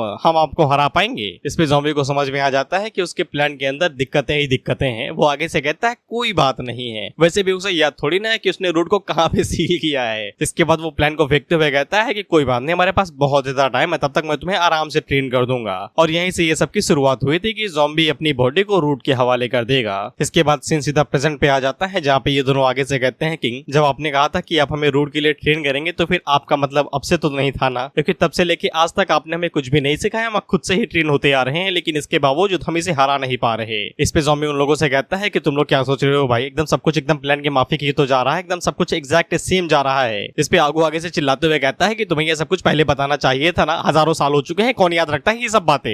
ज़ॉम्बी उन लोगों से कहता है कि तुम दोनों बहुत ज्यादा भूल करो, बादाम खाया करो, साले तू खाया कर, तू सबसे ज्यादा भूलता है। लेकिन उसी टाइम पे रूट ज़ॉम्बी का मुंह बंद कर लेती है और उसे बात करने नहीं देती, क्योंकि इतने समय वही तो उसकी बॉडी कंट्रोल कर रहा है। इसके बाद रूट ज़ॉम्बी से कहता है कि तुमने जानबूझ के मुझे अपनी बॉडी कंट्रोल करने दी, तुम तो साले एक नंबर के हरामी हो, तुम्हारी हिम्मत कैसे हुई इस तरीके का प्लॉट मेरी पीठ पीछे लिखने की, और तुम ये सब कुछ एकदम 2000 सालों से ही लिखते हुए यार हो, तुम्हें शर्म नहीं आई। ज़ॉम्बी उसे कहता है कि ये सब प्लान करने में ज्यादा टाइम नहीं लगा, क्योंकि तुम्हें सील करने के बाद एज ऑफ गॉड्स सिविलाइजेशन के अंदर काफी कुछ हुआ और मैं काफी ज्यादा बिजी था, और अभी आगे कुछ ऐसा होने वाला है जिससे तुम लोग काफी ज्यादा हैरान हो सकते हो। तो उसके लिए मैं तुम्हें हिंट देना चाहूंगा, इस वाले बंदे के बाल देखो, तुम्हें इन बालों से कुछ याद आ रहा है, उम्मीद करता हूँ कि आ जाए, नहीं तो आगे तुम्हें कुछ समझ में नहीं आएगा। खैर इसके बाद ज़ॉम्बी हम लोगों को ये भी बताता है कि इससे ज्यादा टाइम हुआ नहीं था कि उसके बाद ज़ॉम्बी ने यहाँ पे आगन और आगो को दोबारा रिवाइव कर दिया था, और बाकी कुछ लोगों को भी, यानी कि इन दोनों ने पास्ट में रूट के खिलाफ लड़ते लड़ते अपनी जान गंवा दी थी और ज़ॉम्बी ने दोबारा रिजरेक्ट कर दिया। हम लोग रूट को देखते हैं जो कि रूट कुछ ज्यादा ही नाराज था ज़ॉम्बी की इन सभी बातों को सुन के, और ज़ॉम्बी उसे कहता है कि इतना सब होने के बाद मैं तुम्हें सील करके भूल गया,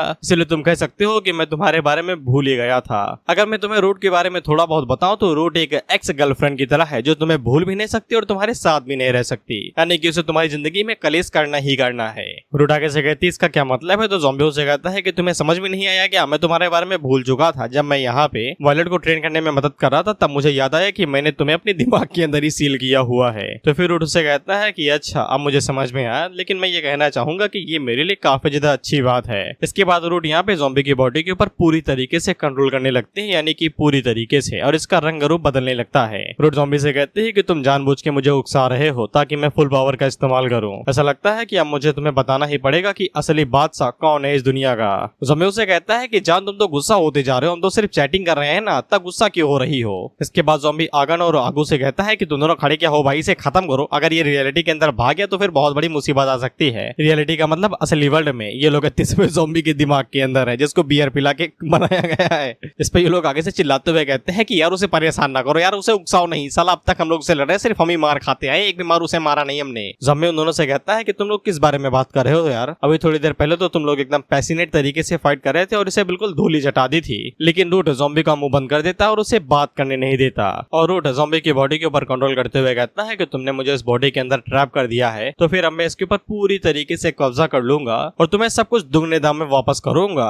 इसके बाद वो हमला करते हुए कहता है कि बस तुम देखते जाओ, तुम्हें जिस चीज की चिंता है मैं वो चीज डिस्ट्रॉय कर दूंगा, वो सारी चीजें मेरे हाथों ही डिस्ट्रॉय होंगी। जिसके बाद वो एक स्लैश मारता है जो कि पूरी दुनिया को ही डिस्ट्रॉय करने लगता है, यानी कि धरती टूट जाती है भाई। वहीं पर हम लोग वायलेट को देखते हैं और उसे पता चलता है कि उसका ब्लड यहाँ पे ग्लो करने लगा है, जिसके अगले ही सीन में हम लोग देखते हैं कि वायलेट की बॉडी के अंदर से जो ब्लड निकला निकला था वो आगे से ट्रांसफॉर्म होकर ज़ॉम्बी के अंदर बदल जाता है और रूट ने जो स्लैश यहाँ पे वॉयलेट के ऊपर मारा था ज़ॉम्बी उसे एकदम ब्लॉक कर लेता है। ये कहते हुए कि कहाँ जा रहे हो भाई। इसे रूट के दोबारा पसीने छूट जाते हैं। वो आगे से कहता है कि ये क्या चीज है भाई। तो ज़ॉम्बी उसे कहता है एक बॉडी है भाई। तुम भूल तो नहीं गए ना दोस्त कि ये सब कुछ मेरी ही जीन से बना है। मैं अपने ही एक जीन से एक बॉडी बना सकता हूँ। इसके बाद ज़ॉम्बी अपनी बॉडी को पूरी तरीके से रिकवर कर लेता है और रूट से कहता है कि ये और भी ज्यादा अच्छा तरीका है तुम्हें कुत्ते की तरह मारने का। फिर इसके बाद ज़ॉम्बी उसी काम में लग जाता है जिसके लिए वो फेमस है, मार कुटाई। इसके बाद वो रोड के ऊपर एकदम चढ़ ही जाता है। दे घूसे दे मुक्के धड़ाधड़। ज़ॉम्बी के मुक्के तो रोड के ऊपर भारी भरकम ही थे, लेकिन रोड के मुक्के ज़ॉम्बी के लिए कुछ ज्यादा नहीं थे, यानी कि 100 और 10 का किलो मान लो तुम।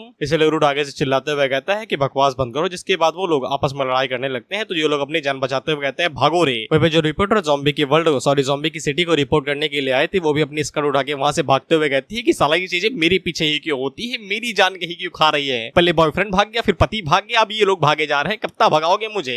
इसके बाद हम लोग रूट और ज़ॉम्बी को देखते हैं जो कि धड़ाम से एक चट्टान के अंदर जा घुसते हैं और जब धुआं हटता है तो फिर हम लोग देखते हैं कि रूट ने अपना हाथ ज़ॉम्बी के आर पार कर दिया था। लेकिन रूट को हमेशा से इस चीज से नफरत ही थी क्योंकि ये बैटल स्टाइल काफी ज्यादा घिनौना है। इससे कोई फर्क नहीं पड़ता है कि रूट ज़ॉम्बी की बॉडी को किस तरीके से काटे या चीरे फाड़े, कैसे डैमेज दे, घंटा फर्क नहीं पड़ता। ज़ॉम्बी हमेशा रिकवर हो जाता है, रिजनरेट हो जाता है और जब भी वो कैसा करता है तो वो हमेशा स्ट्रॉन्गर फॉर्म के अंदर रिजनरेट होता है। यानी कि जानते हो ज़ॉम्बी के जब एक फॉर्म आती है तो वो स्ट्रॉन्गर फॉर्म में शिफ्ट हो जाता है। इसलिए ज़ॉम्बी यहाँ पे अब 3rd से सीधा 4th फॉर्म में चला गया था। इसलिए रूट आगे से चिल्लाते हुए कहता है कि हजारों साल बीत गए लेकिन अभी तक तुम्हारा ये घंटिया सा फाइटिंग स्टाइल बदला नहीं। जिसके बाद वो ज़ॉम्बी के ऊपर दोबारा अटैक करता है और वहाँ पे तगड़ा धमाका होता है। फिर रूट ने ज़ॉम्बी की बॉडी को आधा डिस्ट्रॉय कर दिया था लेकिन वो दोबारा खुद को रिवाइव करने लगता है। तो रूट उसके ऊपर हमला करते हुए कहता है कि रिवाइव करते रहो, मुझे घंटा फर्क नहीं पड़ता। आज अगर मुझे तुम्हें पे लाखों हजारों मिलियन सालों तक भी अगर तुम्हें मारना पड़े तो मैं मारता रहूंगा। जितने बार रिवाइव होगे उतने बार मारूंगा।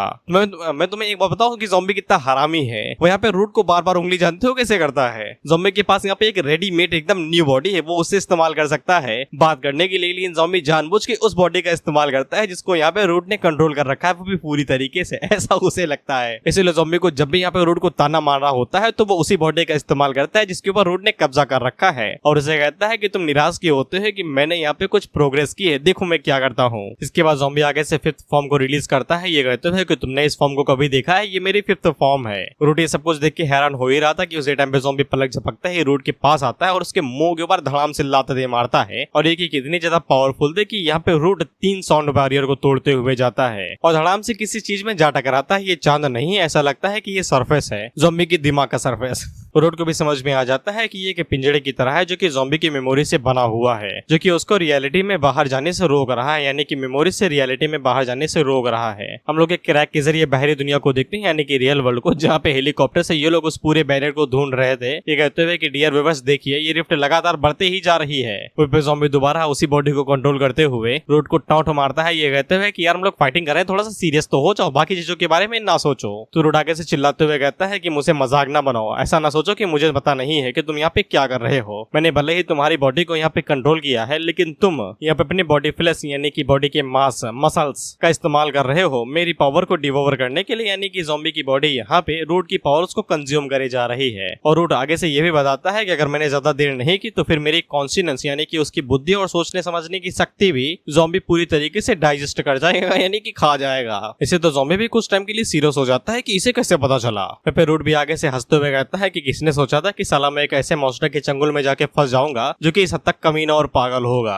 फिर ज़ॉम्बी यहाँ पे रूट से कहता है कि चिंता ना करो यार, तुम्हें कुछ ज्यादा ही पावरफुल हो, तुम्हें पूरी तरीके से डाइजेस्ट करने में मुझे कुछ टाइम लगेगा, 1-2 महीने लग ही जाएंगे। इसके बाद वो रूट से कहता है कि लगातार फाइट करते रहो, काफी ज्यादा मुश्किल है किसी ऐसे अपोनेंट को ढूंढना जो कि मुझे एक झटके के अंदर है यहाँ पे 5th फॉर्म लेने के लिए मजबूर कर दे। इस पे रूट आगे से हंसते हुए कहता है कि इतना खुश ना हो, ये मत सोचना कि तुमने जीत लिया, अगर मैं यहाँ पे जीत नहीं सकता तो फिर मैं तुम्हें भी यहाँ पे खुशी से जीतने नहीं दूंगा। ध्यान से देखो कि मैं इस पूरी दुनिया को कैसे अपने साथ ले डूबता हूँ, ये भी मेरे साथ ही मरेंगे। इसके बाद ये अपने हाथों का इस्तेमाल अपनी बॉडी को अंदर ही चीरने के लिए करता है। बाय द वे ये बॉडी ज़ॉम्बी की है, इसलिए अगर इस बॉडी को नुकसान पहुंचाता है तो असर सीधा ज़ॉम्बी की बॉडी के ऊपर ही पड़ेगा और इसने सीधा दिमाग के ऊपर हमला किया था। इसलिए हम लोग ज़ॉम्बी के रियल दिमाग को देखते हैं जिसके अंदर ये लोग इतने समय कैद हैं और जिस डायरेक्शन में रूट ने हमला किया था हम लोग उसी डायरेक्शन में देखते हैं तो दिमाग फट जाता है और उसके अंदर से एक छोटी सी खून की बूंद बाहर गिरती है जो कि रियल वर्ल्ड में गिरी थी। और तुम्हें पता ही है कि इनकी एक बूंद ही काफी है दुनिया दुनिया डिस्ट्रॉय करने के लिए। वहीं पे हम लोग एक सोल्जर को देखते हैं जो कि उस बूंद की तरफ देख रहा था। वो मन के अंदर सोचता है कि ये साला खून आखिर गिरा तो गिरा कैसे, और उसे लग ही रहा था कि ये कोई सीरियस बात नहीं होगी। लेकिन अगले ही पल हम लोग देखते हैं कि उस ब्लड के अंदर से बहुत ही ज्यादा एनर्जी रिलीज होती है। अब देखो, ये जो एनर्जी यहाँ से रिलीज हुई थी, ये एक टाइप की एकदम एनर्जी सिग्नल की तरह थी, जो कि पूरे अर्थ को यहाँ पे कवर कर लेती है और धीरे धीरे करके ये पूरे अर्थ को एब्जॉर्ब करने लगती है। हम लोग सोल्जर्स को देखते हैं जो कि आगे से कहते हैं कि ये रेड लाइट कहाँ से आ गई भाई, पहले तो हरी थी, अभी अचानक से लाल कैसे हो गई। हमें सोल्जर्स को देखते हैं तो ये एक दूसरे इलाके में खड़ा हुआ था। तभी साइड से एक सोल्जर आता है जो कि उनसे कहता है कि तुम अपनी पोजीशन छोड़कर यहाँ पे कैसे आ गए। तो ये वाला सोल्जर उससे पूछता है कि ये रेड लाइट तुम्हारे एरिया से आ रही है, क्या तुम्हें पता है कि ये रेड लाइट कहाँ से आई। लेकिन इस सवाल का जवाब ऑफिसर को तुरंत ही मिल जाता है, क्योंकि जिस साइड पे ये रेड लाइट यानी कि वो खून की बूंद गिरी थी, उस साइड पे कई सारे लोग ज़ॉम्बीज के अंदर चेंज होने लगे थे। बेसिकली उस ब्लड ड्रॉप ने इन लोगों को पूरी तरीके से म्यूटेट कर दिया था ज़ॉम्बीज के अंदर, और ये सभी एक ज़ॉम्बी के अंदर फ्यूज होने लगते हैं। जैसे कि मैदान नहीं होता आपस में चिपकने लगता है, वैसे ये लोग पूरी तरीके से चिपकते हुए जा रहे थे। इसलिए ऑफिसर आगे से यहाँ पे स्पेशल ब्यूरो को कॉल लगा के कह देता है कि ये चीज हम लोग हैंडल नहीं कर सकते हैं, तुम्हें इसे यहाँ पे हैंडल करना पड़ेगा। और ये जो स्पेशल ब्यूरो है यहाँ पे ज़ॉम्बी की टीम के लिए बनाया गया था, और इस ऑफिसर को उस स्पेशल ब्यूरो से यहाँ पे एकदम आवाज आ रही थी कि सब कुछ डिस्ट्रॉय कर दो। इसके बाद हम लोग यहाँ पे लैंग और फर को देखते हैं जो कि आगे से बौखला चुके थे। जैसा कि मैंने तुम लोगों को पहले ही बता दिया था कि वो खून की बूंद यहाँ पे एक सिग्नल की तरह ही काम कर रही थी। इसको तुम एक तरीके से कमांड मान सकते हो। इसीलिए वो सिग्नल जैसे यहाँ पे इन दोनों को सुनाई देता है तो ये दोनों बौखला जाते हैं, यानी कि बजर्ग मोड में चले जाते हैं। अब ये पूरी तरीके से हमला धमला कर देंगे। इसे लोग स्पेशल अफेयर ब्यूरो की बिल्डिंग को तोड़ते हुए बाहर निकल जाते हैं हमला धमला करने के लिए। और इन लोगों को ऐसा लग रहा था कि ज़ॉम्बी ने इन्हें ऑर्डर दिया है, और वो ऑर्डर ये था कि इस पूरी दुनिया को डिस्ट्रॉय कर दो, यानी कि रियल वर्ल्ड को डिस्ट्रॉय कर दो। इसके बाद हम लोग यहाँ पे बिग सिस को देखते हैं। ऑफकोर्स तुम्हें ये कैरेक्टर याद होगा, ज़ॉम्बी ने यहाँ पे के साथ भिड़ा था। ये किसी दूसरे रीजन के ज़ॉम्बीज को कंट्रोल करती थी। इसके साइड के ज़ॉम्बीज को भी यहाँ पे सिग्नल महसूस हुआ था, इसीलिए ये भी लोग बौखलाने लगे थे। इसलिए ये बिग सिस्टर से कहते हैं कि आप जल्दी यहाँ से भागिए, हमें ह्यूमंस के ऊपर अटैक करने का ऑर्डर दिया गया है। इसके बाद हम लोग यहाँ पे वैम्पायर क्वीन को भी देखते हैं, और इन्होंने भी यहाँ पे ज़ॉम्बीज के जीन को शेयर किया था, तो असर इनके ऊपर भी होना था। क्वीन को ऐसा महसूस होता है कि उसकी बॉडी के अंदर यहाँ पे खून कुछ ज्यादा ही तेजी से दौड़ रहा है। हम लोग इसके मिनियंस को देखते हैं, यानी कि चेले मटेरे को देखते हैं, या कैसे चिल्ला रहे थे कि मुझे और खून चाहिए और खून चाहिए, साला उसके लिए मुझे और ज्यादा नौकरी करनी पड़ेगी, जैसे कि मैं पैसा चाहिए तो और ज्यादा वीडियो बनानी पड़ेंगी।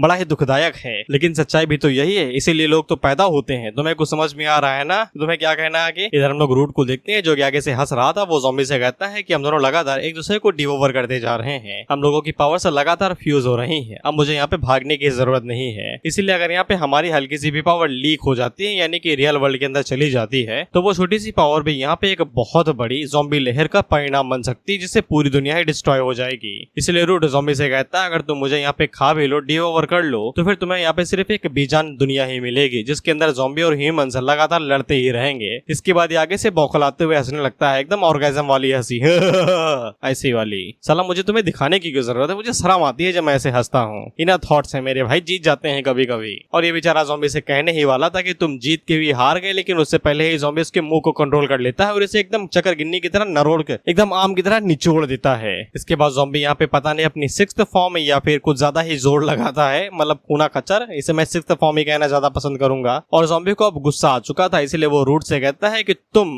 मरने वाले हो।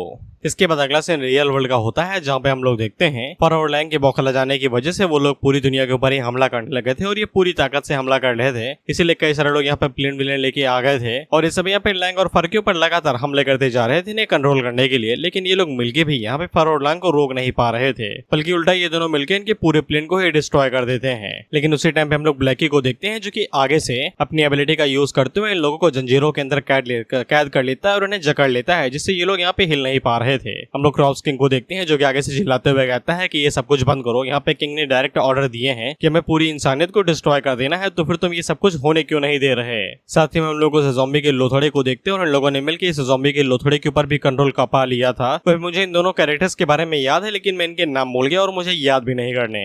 ये दोनों इसी बारे में बात कर रहे थे कि ये मॉन्स्टर यहाँ पे म्यूटेशन की वजह से बना है, और ये लड़की आगे से कहती है कि ज़ॉम्बी ने तो बस 2 ही बियर पिए थे, क्या उस बियर की वजह से यहाँ पे मेल फंक्शन हो गया और ये मॉन्स्टर बन गया क्या। लेकिन उसी टाइम पे यहाँ पे ब्लैकी आता है जो कि इन लोगों को बताता है कि ज़ॉम्बी की पावर इतने समय किसी दूसरे मॉन्स्टर के साथ फ्यूज हो रही है, और इसी वजह से यहाँ पे जितने भी ज़ॉम्बीज हैं वो सभी बजर्ग मोड में जा चुके हैं। ब्लैकी के ऊपर भी यहाँ पे कमांड का असर हो रहा था, लेकिन तुम्हें पता है कि ब्लैकी ज़ॉम्बी के उन चेलों में से एक है जो कि कुछ ज्यादा ही स्ट्रॉन्ग है। ब्लैकी अकेला ही यहाँ पे बाकी सभी को आसानी के साथ हैंडल कर सकता है। ये लड़की आगे से रिपोर्ट को पढ़ते हुए बताती है कि ज़ॉम्बी इस दुनिया के अंदर जितने भी ज़ॉम्बीज हैं वो सभी यहाँ पे अग्रेशन दिखा रहे हैं, और अगर ऐसा ही चलता रहा तो फिर यहाँ पे ज़ॉम्बी और इंसानों के बीच में जंग दोबारा शुरू हो जाएगी। ये बंदा आगे बढ़ता है और वो ब्लैकी से कहता है कि तुम्हें यहाँ से निकल जाना चाहिए, इस बार इंसानों को ये सब कुछ संभालने दो। ब्लैकी इनसे कहता भी है कि मॉन्स्टर का लेवल तुम लोगों से ज्यादा हाई है, तुम उसे संभाल नहीं सकते हो। उसी टाइम पे हम लोग उस लोथड़े वाले मॉन्स्टर को देखते हैं जो कि अभी तक मारा नहीं था, वो दोबारा जिंदा होने लगता है। इस बंदे का जो भी नाम है ये आगे से कहता है कि ये ना भूलो कि हम लोगों की कॉम्बैक्ट पावर यहाँ पे तुम लोगों के लिए ही बनाई गई है, और इस बात को भी ना भूलना कि पिछले लाखों सालों से सिर्फ तुम लोग यहाँ पे हम लोगों से हारते हुए आए हो, क्योंकि ज़ॉम्बी तुम्हारी साइड पे ताकत हो। और ये सब कुछ कहने के बाद ये अपने मसल्स को दिखाता है तो इसके कपड़े फट जाते हैं जस्ट लाइक पूरी प्रिजनर। इसके बाद ये उस मॉन्स्टर के ऊपर हमला करते हुए कहता है कि अगर हम तुम्हें हरा नहीं सकते हैं तो फिर हम तुम्हें सिर्फ मरते दम तक रोक के ही रख सकते हैं और यही हमारा काम है। जिसके बाद वो मॉन्स्टर्स के ऊपर धड़ाधड़ पंचेस की बरसात कर देता है। वो बाकी सोल्जर्स आगे से हमला करते हुए कहते हैं कि मॉन्स्टर लगातार बढ़ते ही जा रहा है, तो ये लोग आगे से कहते हैं कोई फर्क नहीं पड़ता है, हमें यहाँ पे सिर्फ मिस्टर चैंग को सपोर्ट करना है। इस बंदे का नाम चैंग है, इसे भूल ही जाओ, कोई फर्क नहीं पड़ता, बस यही याद रखो चैंग। खैर रूट ने यहाँ पे सिर्फ एक ही मॉन्स्टर नहीं बनाया था, वो अपनी एबिलिटी का इस्तेमाल करते हुए दूसरी साइड पे भी इसी तरीके का एक और मॉन्स्टर बना देता है,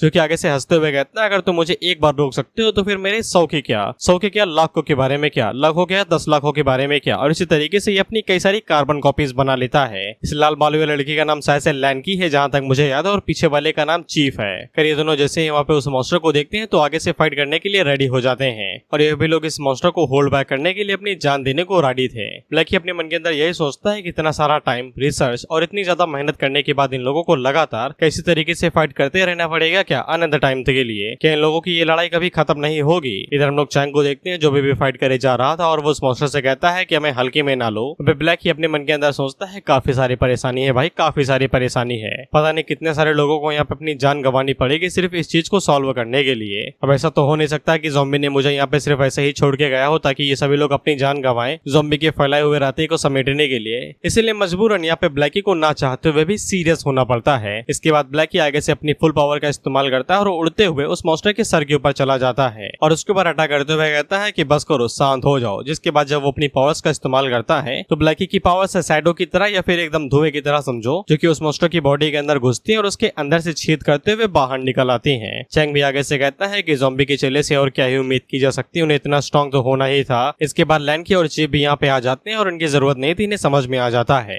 वहीं पे हम लोग ब्लैकी को देखते हैं जिसे कुछ महसूस हो रहा था। इसके बाद वो ऊपर आसमान की तरफ देखते हुए कहता है कि ये अजीब सी फीलिंग मेरा इत्तेफाक है या फिर ये सच में हो रहा है कि कोई हमें ऊपर से देख रहा है। इसके बाद यहाँ पे जूम आउट होता है तो हम लोग देखते हैं कि दूर गैलेक्सी में कोई तो इनकी तरफ आगे बढ़ रहा था, तुम्हें आगे समझ में आ जाएगा। इसके बाद इधर हम लोग ज़ॉम्बी को देखते हैं जो कि यहाँ पे रूट के साथ अब खेल रहा था। वो अपनी हाथों की उंगलियों का इस्तेमाल करते हुए रूट को मन के अंदर अपने मन के हिसाब से फिजेट स्पिनर की तरह इधर उधर गोल गोल घुमा रहा था। रूट भी आगे से हैरान होते हुए कहता है कि ये इम्पॉसिबल है, ऐसी पावर इस दुनिया के अंदर हो ही नहीं सकती है। वहीं पे इस पावर की वजह से ज़ॉम्बी अपनी बॉडी को ही अंदर से डिस्ट्रॉय कर दे रहा था। इसलिए रूट ज़ॉम्बी से कहता है कि रुक जाओ यार, क्या तुम्हें तुम्हारी बॉडी वापस नहीं चाहिए। ज़ॉम्बी उसे कहता है कोई बात नहीं, मैं पूरी बॉडी यहाँ पे रिक्लेम कर लूंगा, यानी कि वापस ले लूंगा। तो फिर रूट यहाँ पे दोबारा ज़ॉम्बी के ऊपर हमला करते हुए कहता है कि मैं तुमसे मरते दम तक फाइट करूंगा, लेकिन कोई फायदा नहीं था। रूट के अटैक ज़ॉम्बी को छू तक नहीं पा रहे थे। ज़ॉम्बी उसे कहता है बिल्कुल परफेक्ट टाइमिंग है, अब मैं यहाँ पे सब कुछ इस्तेमाल कर सकता हूँ। जिसके बाद ज़ॉम्बी यहाँ पे रूट की जितनी भी पावर थी उसे यहाँ पे इकट्ठा करने लगता है, यानी कि छोटी से बॉल के अंदर कंप्रेस करने लगता है। ज़ॉम्बी उसे कहता है कि चिंता ना करो, मैं तुम्हारा एक छोटा सा वजूद भी मिस नहीं करूंगा, तुम्हारे पास जो कुछ भी है वो सब कुछ मैं वापस ले लूंगा। जिसके बाद वो यहाँ पे रूट को छोटी सी गोली के अंदर कंप्रेस कर देता है और उसे खाते हुए कहता है कि चिंता ना करो, तुम्हारा कोई अंश ही नहीं बचेगा।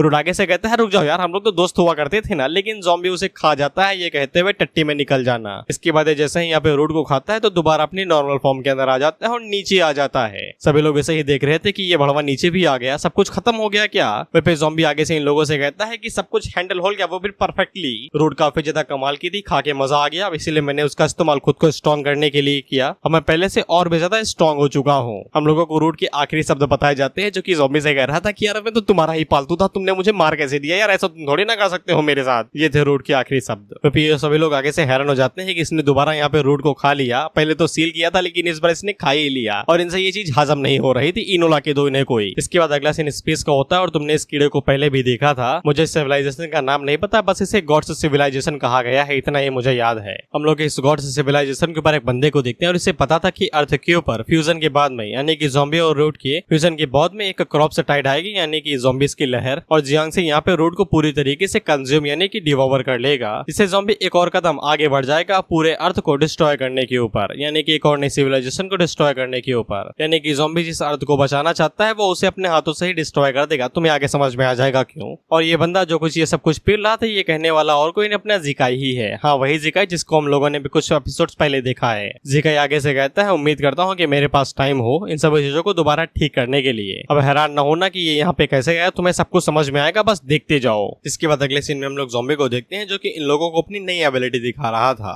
वो अपने हाथों से कोई चीज बनाता है और उसके अंदर रूट की पावर डाल देता है, जिसके बाद वो अपनी बना लेता है mini copy, just like mini Doraemon. और आगे से ये उन्हें बना के कुछ ज्यादा ही खुश हो रहा था और उन लोगों से कहता है, गौर से देखो ये है मेरी न्यू एबिलिटी। और ये सिर्फ एक मिनी डोरेमोन ने अपने कई सारे मिनी डोरेमोन्स बना सकता है, मिनी ज़ॉम्बीज जिनको मैं कहना चाहूंगा। इन लोगों के पसीने छूट जाते हैं ये देख के कि ये बड़वा करना क्या चाहता है, अपने छोटे छोटे वर्जन बना के। फिर इसके बाद ज़ॉम्बी अपने छोटे वर्जन को यहाँ पे ऑर्डर देता है। ये कहते हुए कंधा दबाओ तो वो लोग उसके कंधे दबाते हैं, फुट मसाज करो तो वो लोग उसकी फुट मसाज करते हैं, और हाँ, अंगूठे के नाखून के ऊपर अच्छे से बेलन रोल करो ताकि और ज्यादा मजा मिले। ज़ॉम्बी अपने मन के अंदर सोचता है कि उसे यहाँ पे इन्हें कंट्रोल करने की बस जरूरत नहीं, ये अपने मनमर्जी के हिसाब से ही यहाँ पे काम कर सकते हैं। और बाद में ज़ॉम्बी इन लोगों को यहाँ पे नैनो मशीन्स के साथ में इनहेंसमेंट दे देगा, यानी कि और भी ज्यादा बेहतर कर देगा। एक तरीके से ये माटी से ही बने, बस रूट की पावर की वजह से ये जिंदा हो गए हैं। ज़ॉम्बी के छोटे वाले वर्जन ज़ॉम्बी से भी ज्यादा खतरनाक है। ये भाई सारा काम कर रहे थे। ये ज़ॉम्बी की मालिश करते हैं, उसका सर भाई कपड़े से पूछते हैं। ये कहते हैं कि मालिक आपको कुछ नहीं होना चाहिए। तो ये सभी लोग ज़ॉम्बी को हैरान होते हुए देख ही रहे थे कि ये साला क्या कर रहा है अपनी नई एबिलिटी के साथ में। तो ये लोग ज़ॉम्बी से पूछते हैं कि ज़ॉम्बी तुम्हें पक्का यकीन है ना कि तुमने उस बंदे को यहाँ पे खा लिया है, इसके साथ तुम फाइट कर रहे थे, तुम्हें पक्का यकीन है ना कि वो दोबारा बाहर नहीं आएगा और तुम्हें मारने की कोशिश नहीं करेगा।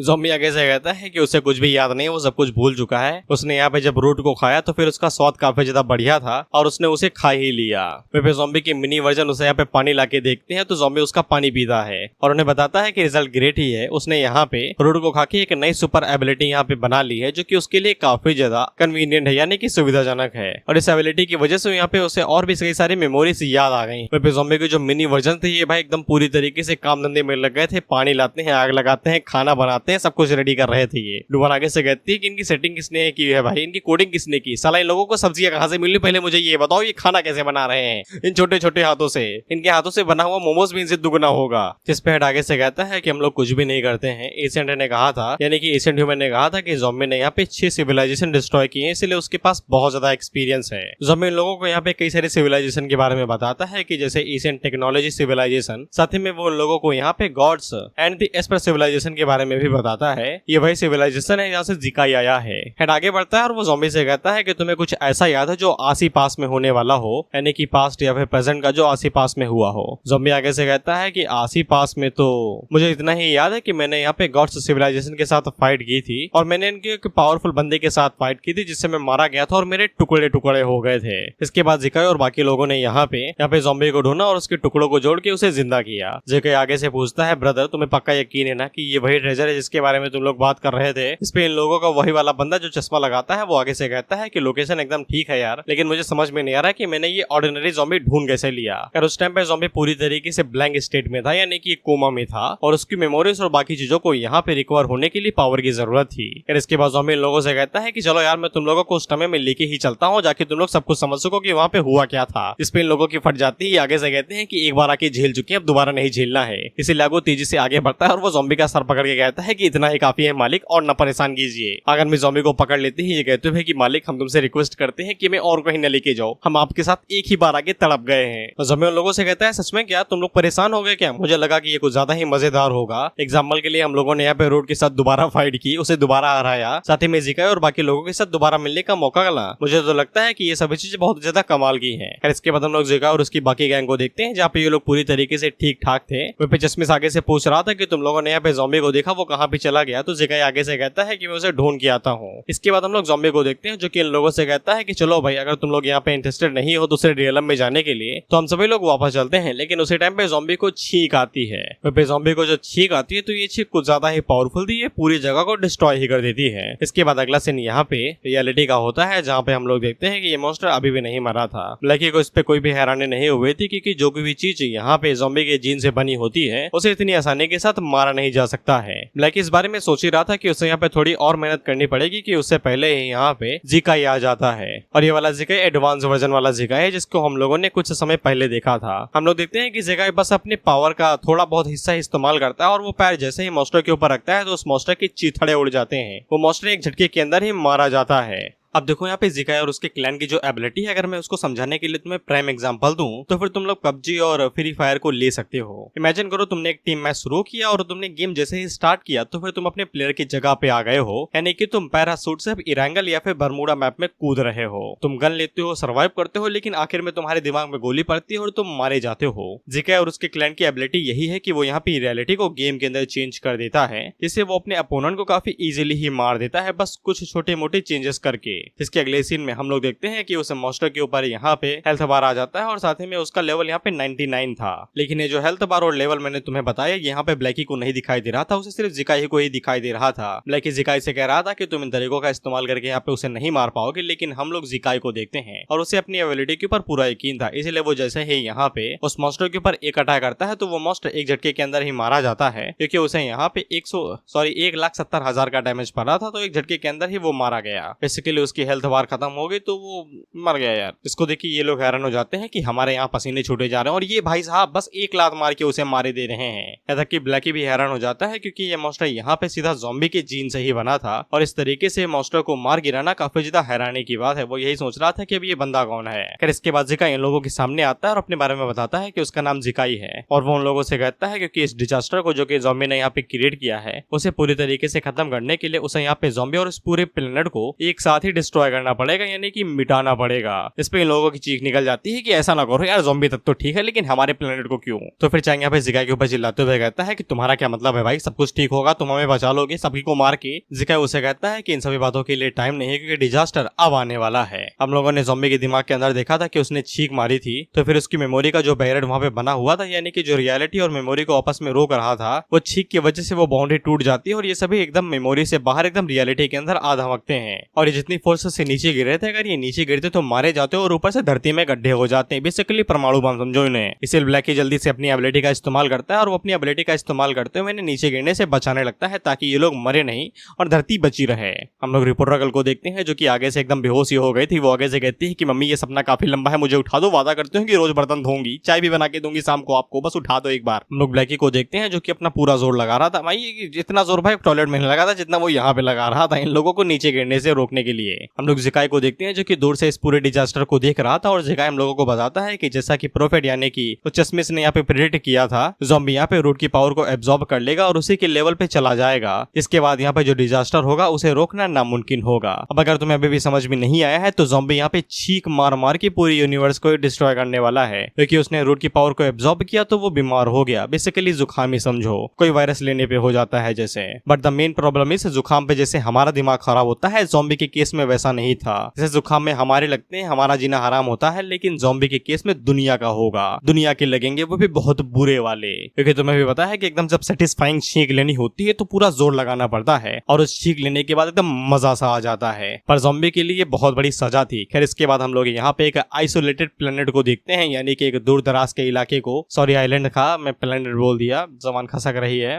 और इस दूर दराज आइलैंड के अंदर ज़ॉम्बी को रखा गया था एकदम फुल Z+ सिक्योरिटी के साथ में कि कोई भी उसके आसपास ना भटक पाए। और ज़ॉम्बी ने पूरा हॉस्पिटल यहाँ पे आतंक मचा के रखा था। वो आगे से छींकने वाला था तो वायलेट की फट जाती है, वो आगे से कहती है कि छींकना नहीं यार तुम। वायलेट हम लोगों को बताते हैं कि जब ज़ॉम्बी पिछली बार छींका था तो फिर आसपास के आइलैंड के ऊपर सुनामी आ गई थी, बेचारे वो ढह गए, डूब गए। अब टाइटैनिक के साथ बैठ के चाय पी रहे हैं, गप्पे मार रहे हैं कि साला सुनामी आई तो आई कैसे। वो तो ये को वायलेट ने समय रहते हैं यहाँ पे ज़ॉम्बी को शहर से सीधा इस आइलैंड पे ले आई, नहीं तो शहर भी अब तक डिस्ट्रॉय हो चुका होता। इसके बाद वायलेट यहाँ पे ज़ॉम्बी के लिए खाना लेके आए थे। वो उसे कहते हैं कि तुम्हें हल्का खाना खाना है, डॉक्टर ने यही कहा है, इसलिए मैं तुम्हारे लिए यहाँ पे दलिया लेके आई हूँ। ज़ॉम्बी को अभी भी यहाँ पे प्रोटीन चाहिए था। वो आगे से कहता I want egg, I need protein, लेकिन उसकी ये इच्छा पूरी हो पाती कि उससे पहले यहाँ पे ब्लैकी आ जाता है और वो ज़ॉम्बी के लिए यहाँ पे भर भर के दवाइयां लेके आया था। HIV, कोविड, सोविड, नोविड, कोविड जितनी भी थी सब ले आया था। ये कहते हुए कि पता नहीं कौन सी दवाई काम करेगी, आप सब खा लीजिए। ज़ॉम्बी उसे कहता है कि तुम्हें मेरी इतनी चिंता करने की जरूरत नहीं, बस मेरी नाक थोड़ी सी जमी जमी सी है, कुछ दिनों के अंदर मैं ठीक हो जाऊंगा। लेकिन ज़ॉम्बी को दोबारा यहाँ पे छींक आने वाली थी और ज़ॉम्बी का चेहरा ऐसा बन जाता है, वहीं पे ज़ॉम्बी जैसा ऐसा चेहरा बनाता है तो ये दोनों घबरा जाते हैं। आगे से कहते हैं कि छींकना नहीं गुरु, छींकना नहीं, अगर छींकना तो ऊपर की तरफ छींकना, नीचे नहीं। इसलिए लोग मौका देख के ज़ॉम्बी को बेड के ऊपर ही बिठा देते हैं जिससे उसकी छींक ऊपर की तरफ जाती है। बट हमें पता है कि ज़ॉम्बी कोई अजीबोगरीब प्राणी नहीं है, वो एकदम बाहुबली प्राणी है। इसलिए जब वो छींक मारता है तो छींक की जो थोड़ी सी छींटे होती हैं वो उड़ते हुए मार्स से सीधा टकराती हैं और मार्स के चीथड़े उड़ जाते हैं। मार्स आगे से कहता है कि साला मैं इलोन मस्क को यहाँ पे अपने ऊपर पैर रखने नहीं दे रहा और ये लोग मेरे ऊपर छींक मार रहे हैं, लालत है इसी जिंदगी पे। खैर हम लोग मार्स के पास यहाँ पे फीट ब्यूरल सैटेलाइट को देखते हैं जो कि इन सभी चीजों को कैप्चर कर रहा था और इन्हें कैप्चर करने के बाद वहाँ पे फीट ब्यूरो हेडक्वार्टर के पास भेज देता है, जहाँ पे ये सभी लोग आगे से घबरा गए थे और कुछ तो बेहोशी हो गए कि दादा हम नहीं दिखा जा रहा भाई, मैं नहीं जा रहा, मैं छोड़ दिया ये सब नौकरी। ये आगे से चिल्लाते हुए कहते हैं कि आपने देखा कि ऑर्बिट से कुछ तो निकला स्यू से और उसने मार्स के पूरे स्ट्रक्चर को ही यहाँ पे डिस्ट्रॉय कर दिया झटके के अंदर। बेचारा मार्स भी रो रहा है। आगे से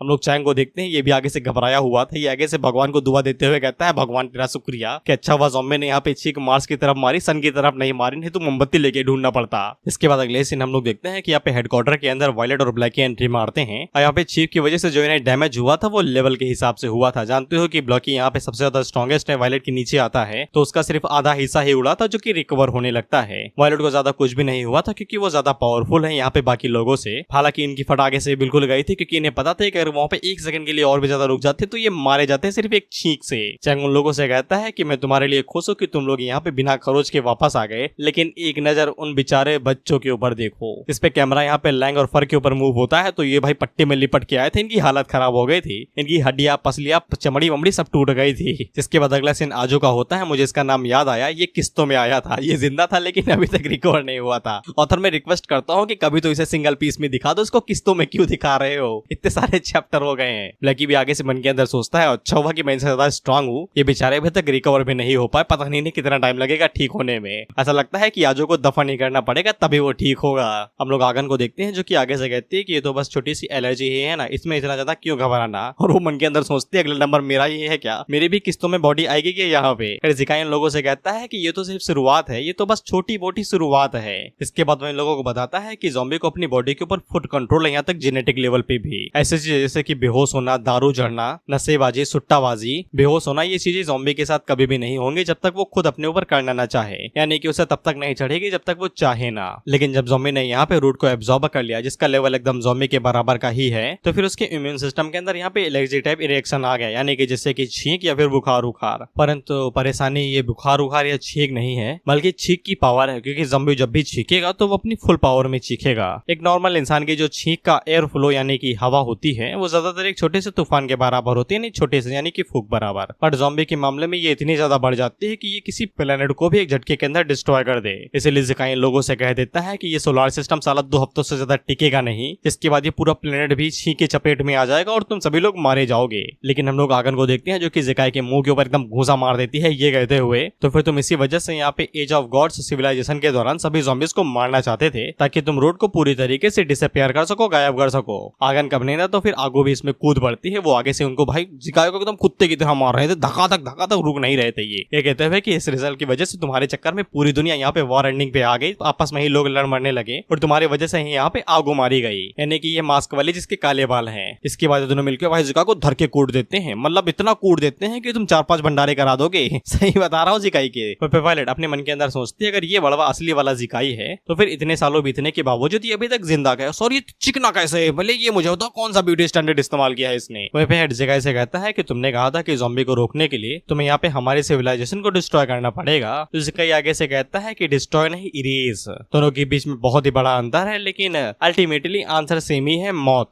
इसके बाद जिकाई खड़ा हो जाता है, वो आगे से कहता है लेकिन वो यहाँ पे एक और बार एक बेस्ट सोल्यूशन को इस्तेमाल करना चाहता है। सभी लोग अपने मन के अंदर सोचता है कि ये बेस्ट सोल्यूशन यानी कि आसान तरीका कौन सा हो सकता है। इस पे जिकाई आगे से उड़ते हुए यहाँ से निकल जाता है, ये कहते हुए कि ज़ॉम्बी को डायरेक्ट सप्रेस यानी कि हराना। इस पे सभी लोग आगे से कहते हैं कि ये मरेगा भड़वा और साथ में हमें भी ले डूबेगा। फिर इसके बाद हम लोग जिकाई को देखते हैं जो कि उड़ते उड़ते सीधा उस आइसोलेटेड आइलैंड के ऊपर आ जाता है जहाँ पे ज़ॉम्बी को रखा गया है। हम लोग ज़ॉम्बी को देखते हैं जो कि अपना आराम से दलिया खा रहा था। उसी टाइम पे जिकाई इसके हॉस्पिटल वाले रूम के अंदर घुसता है, ये कहते हुए कैसे हो दोस्तों। ज़ॉम्बी आगे से कहता है कि तुम यहाँ पे क्या कर रहे हो, और वो जिकाई से पूछने ही वाला था कि तुम्हारे क्या हालचाल, लेकिन उसी टाइम पे जिकाई ज़ॉम्बी के ऊपर धड़ाम से एक घूंसा मारने वाला था। लेकिन उसी टाइम पे ज़ॉम्बी को एक छींक आ जाती है और उसकी छींक के अंदर इतना दम था कि वो यहाँ पे जिकाई का रुख ही मोड़ देती है, भड़वे को मोड़ देती है यहाँ से, और जिकाई सीधा अर्थ के ऑर्बिट से ही बाहर, वो अर्थ पे इधर उधर नहीं गया, ऑर्बिट से ही बाहर गया। जिकाई आगे से हैरान होते हुए कहता है कि ये क्या हुआ भाई, सीधा ये घंघोर अंधेरे में कहाँ पे आ गया हरियाली से। जिकाई को पता था कि ये इतना ज्यादा इजी नहीं होने वाला है, इसलिए वो आगे से यहाँ पे रियलिटी सिमुलेशन एबिलिटी का इस्तेमाल करता है। एबिलिटी का नाम नहीं बताया गया, ये मैंने खुद से बना लिया। एक ही लोग यहाँ पे रियलिटी को सिमुलेट कर पा रहे हैं। स्टिमुलेट का मतलब होता है, क्या होता है भाई इसका मतलब, सर्च करके बताता हूँ। इसका मतलब कुछ ज्यादा ही बड़ा है, बस एक तरीके से समझ लो तुम्हारा प्लान जो तुमने बनाया और उसे तुम खुद ही यहाँ पे क्रिएट कर रहे हो। बेसिकली परफेक्ट प्लान, इसी को कहते हैं सिमुलेशन। इस हिसाब से हाँ गलतियां हैं, बस थोड़ा बहुत ठीक है, हेडिंग तुम्हें दिखी रही है, खुद पढ़ लो, मुझे न कोसना कि मैंने तुम्हें गलत बताया है। जिकाई आगे से रियलिटी सिमुलेशन का इस्तेमाल करते हुए यहाँ पे अपने पास हीरो के जैसे इक्विपमेंट और कुछ होली शॉट जैसी चीजें बाहर निकाल लेता है।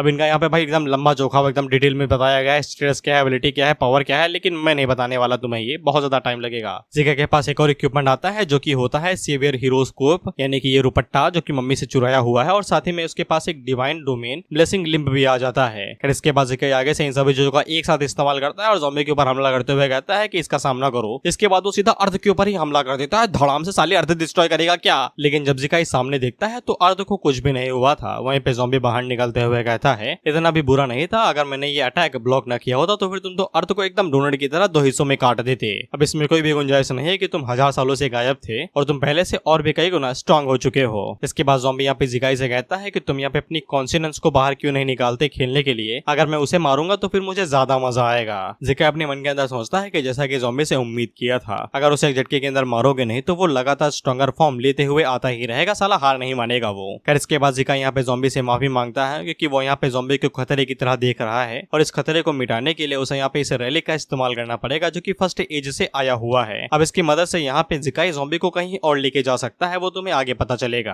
हालांकि ज़ॉम्बी जब उस रैली की तरफ देखता है तो वो अपने मन के अंदर सोचता है कि ये कुछ जाना पहचाना सा है, बस याद नहीं आ रहा है, शायद से बादाम खाना पड़ेगा। लेकिन उसी टाइम पे आ जाते हैं ज़ॉम्बी को छींक, जिसको देख के जिकाई की फट जाती है। वो आगे से कहता है दादा यहाँ ना छींकना, भाग जाओ यहाँ से, दूर रहो यार। लेकिन इसका कोई फायदा नहीं होता क्योंकि तुम्हें पता है कि जब भी छींक आती है तो फिर इसे रोका नहीं जा सकता। यही चीज ज़ॉम्बी के साथ भी हुई थी और उसने जब यहाँ पे छींक मारी थी तो ये छींक इतनी ज्यादा पावरफुल थी कि इसने पूरी यूनिवर्स को ही डिस्ट्रॉय कर दिया था। बेसिकली वहाँ पे ब्लैक होल बन गया था जो सब कुछ निगल ले रहा था। तो फिर ये सभी लोग भी उस ब्लैक होल को देखते हैं जो कि आगे से कहते हैं इट्स ओवर, सब कुछ खत्म। ज़ॉम्बी दादा शुक्रिया इस तड़पे जीवन को और ज्यादा तड़पा के खत्म करने के लिए। मलाह जिकाई का जो आगे से कहता है कि एक्सप्लेन करने का टाइम नहीं है, सबसे पहले इस दुनिया को गायब करो नहीं तो ये दुनिया ही नहीं बचेगी। इसके बाद वो अपने रिलीक का इस्तेमाल करते हुए यहाँ पे ज़ॉम्बी उसके चेले और बाकी सभी लोगों को यहाँ से इरेज कर देता है, यानी कि रियलिटी से इरेज कर देता है। मैं सच्ची कहूँ तो फिर मैं इस चीज से बिल्कुल भी हैरान नहीं हुआ क्योंकि हम लोगों ने यहाँ पे कल्टीवेटर अगेंस्ट हीरो सोसाइटी में इससे भी कुछ ज्यादा बढ़ के देखा है। अब छोटी मोटी चीजें मुझे हैरान नहीं करती, दुनिया खत्म हो जाए, आग आ जाए, कोई फर्क नहीं पड़ता। इसके अगले सीन में हम लोग देखते हैं कि जब जिकाई ने इन लोगों को यहाँ पे रियलिटी से एकदम मिटा दिया था तो फिर वो इन लोगों को सिमुलेशन के अंदर लेके चला गया था। तुम्हें चीजें और भी ज्यादा अच्छे से समझ में आ जाएंगी जब यहाँ पे कोई समझाएगा। ये सब लोग यहाँ पे जब सिमुलेशन के अंदर आते हैं तो बहुत ज्यादा हैरान हो जाते हैं क्योंकि ये जगह इन लोगों के लिए बिल्कुल नई सी थी।